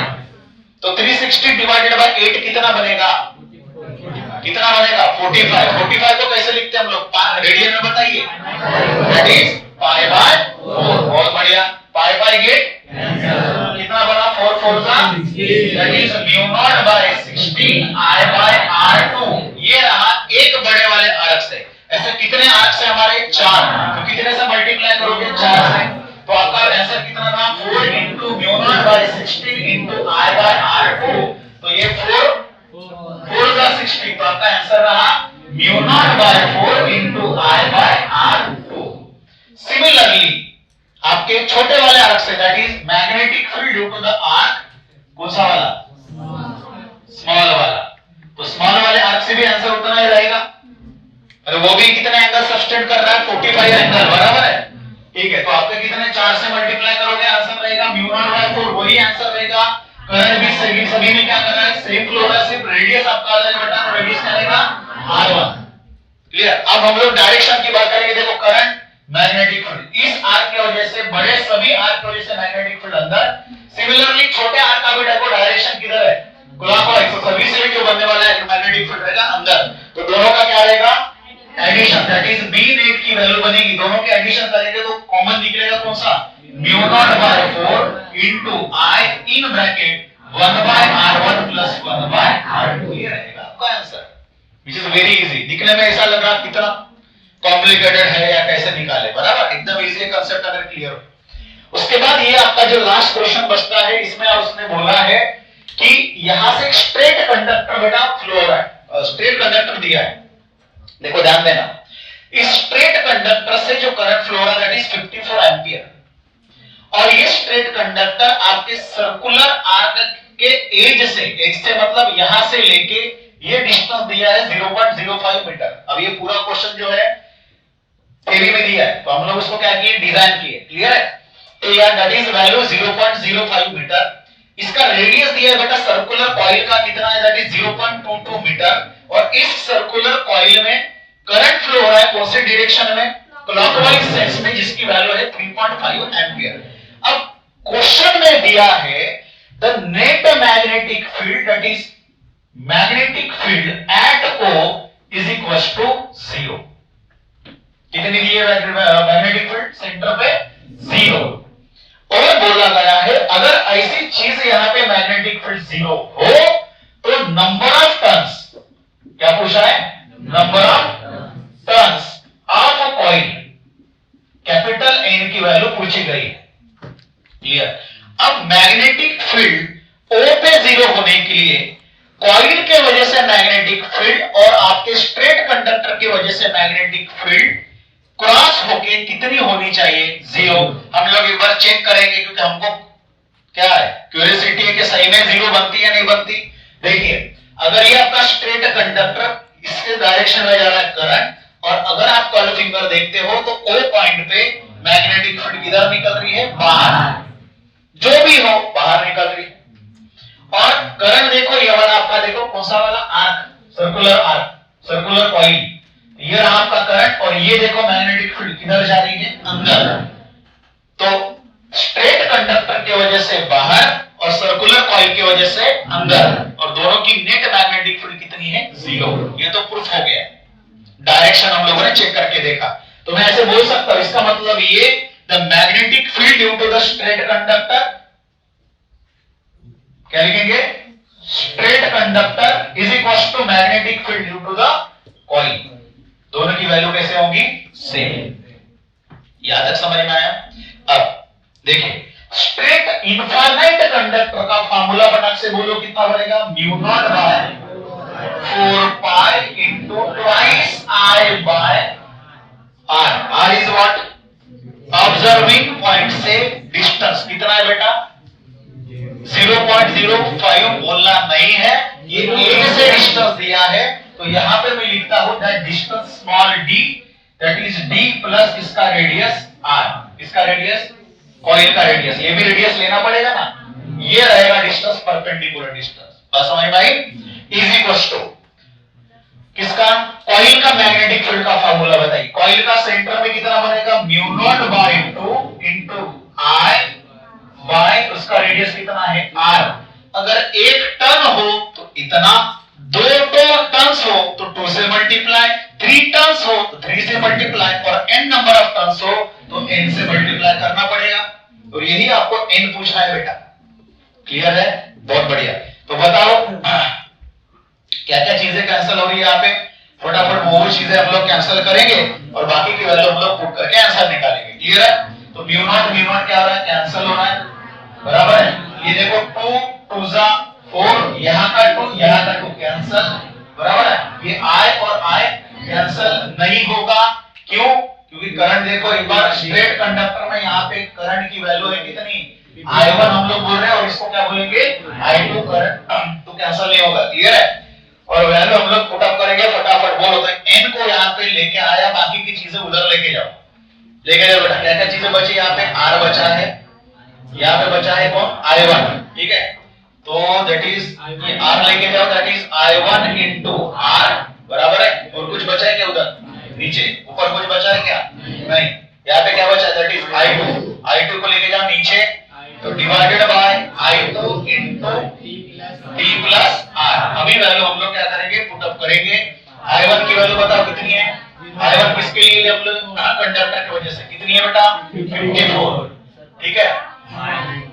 क्या हुआ, पाई बचा है ना, कहां पे बचा है, नीचे, तो दिस इज पाई, ठीक है, 54। उसके बाद R रेडियस कितना बोलो, 0.22 वोल्ट डिवाइडेड बाय I2 मतलब किसके लिए लिया हम लोगों ने, इसके लिए कितना है, 3.5 इन ब्रैकेट D की वैल्यू, डिस्टेंस कितना है, 0.05 प्लस 0.25 कितना बनेगा, 0.27। बहुत बढ़िया। और बचा है पाई, पाई की वैल्यू एक काम करेंगे हम लोग, एक तो 3.14 है, एक दूसरा होता है कौन सा, इसमें लिखते हैं 22/7, तो डिनोमिनेटर का डिनोमिनेटर न्यूमरेटर में चला गया, यहाँ पे बचेगा 7। ओके, अब इसको सॉल्व करेंगे बेटा, एकदम इजी हो गया क्वेश्चन ये, इसको रब कर रहा हूं मैं, 3.572 ठीक। तो बोलो कितना बनेगा, 3.5। हाँ देखो, इसमें भी देखो चालाकी हम लोग कर सकते हैं। यहाँ पे कितना दिख रहा है, 22, यहाँ पे भी दिख रहा है 22, ठीक है। इसके 2 पॉइंट सरका दिए, बनेगा 27, तो ये बचेगा 54 into 22 into 7 volt divided by, ये बनेगा आपका 3.5, और ऊपर के 2 पॉइंट सरकाए, नीचे के भी 2 पॉइंट सरकाएंगे, ये बन जाएगा कितना आपका 27, और ये रहेगा आपका 22 गेट, ठीक है। 27 54 बराबर 7 टू 14 बाय 3.5। क्या मैं इसको 140 लिख के यहाँ पे 35 लिख सकता, बराबर है, 35 4 हाउ मच, 140। इसका मतलब आपके नंबर ऑफ टर्न्स कितने आएंगे, 4। तो ये रहा आपका आंसर। क्लियर है? तो इस तरह से आप लोग सॉल्व कर सकते बेटा, सभी क्वेश्चंस इसमें कवर हो गए, सभी टाइप्स के। क्लियर है? तो नेक्स्ट लेक्चर में हम इससे भी आगे बढ़ेंगे, और सर्कुलर कॉइल के हम लोग सेंटर में मैग्नेटिक फील्ड को ऑब्जर्व किए, लेकिन नेक्स्ट लेक्चर में हम लोग किसमें देखेंगे, अगर कॉइल के वही कॉइल अगर लिए, लेकिन इस कॉइल के एक्सियल पोजीशन पे चलेंगे हम लोग। कहां पे चलेंगे, एक्सियल। अभी तक हम लोगों ने मैग्नेटिक फील्ड को कहां पे ऑब्जर्व किया, सिर्फ और सिर्फ सेंटर पे ऑब्जर्व किया, लेकिन अगर सर सेंटर के अलावा वही लाइन को पकड़ के हम लोग बाहर निकले तो मैग्नेटिक फील्ड कितनी रहेगी, ये हम लोग ऑब्जर्व करेंगे। और अगर वहां पे एक कॉइल के अलावा मल्टीपल कॉइल्स अगर आते हैं तो मैग्नेटिक फील्ड कितनी बनेगी, इसके ऊपर भी हम लोग क्या करेंगे, डिस्कस करेंगे। क्लियर है? तो बहुत बढ़िया कॉन्सेप्ट है, तो देखते हैं हम लोग नेक्स्ट लेक्चर में। क्लियर?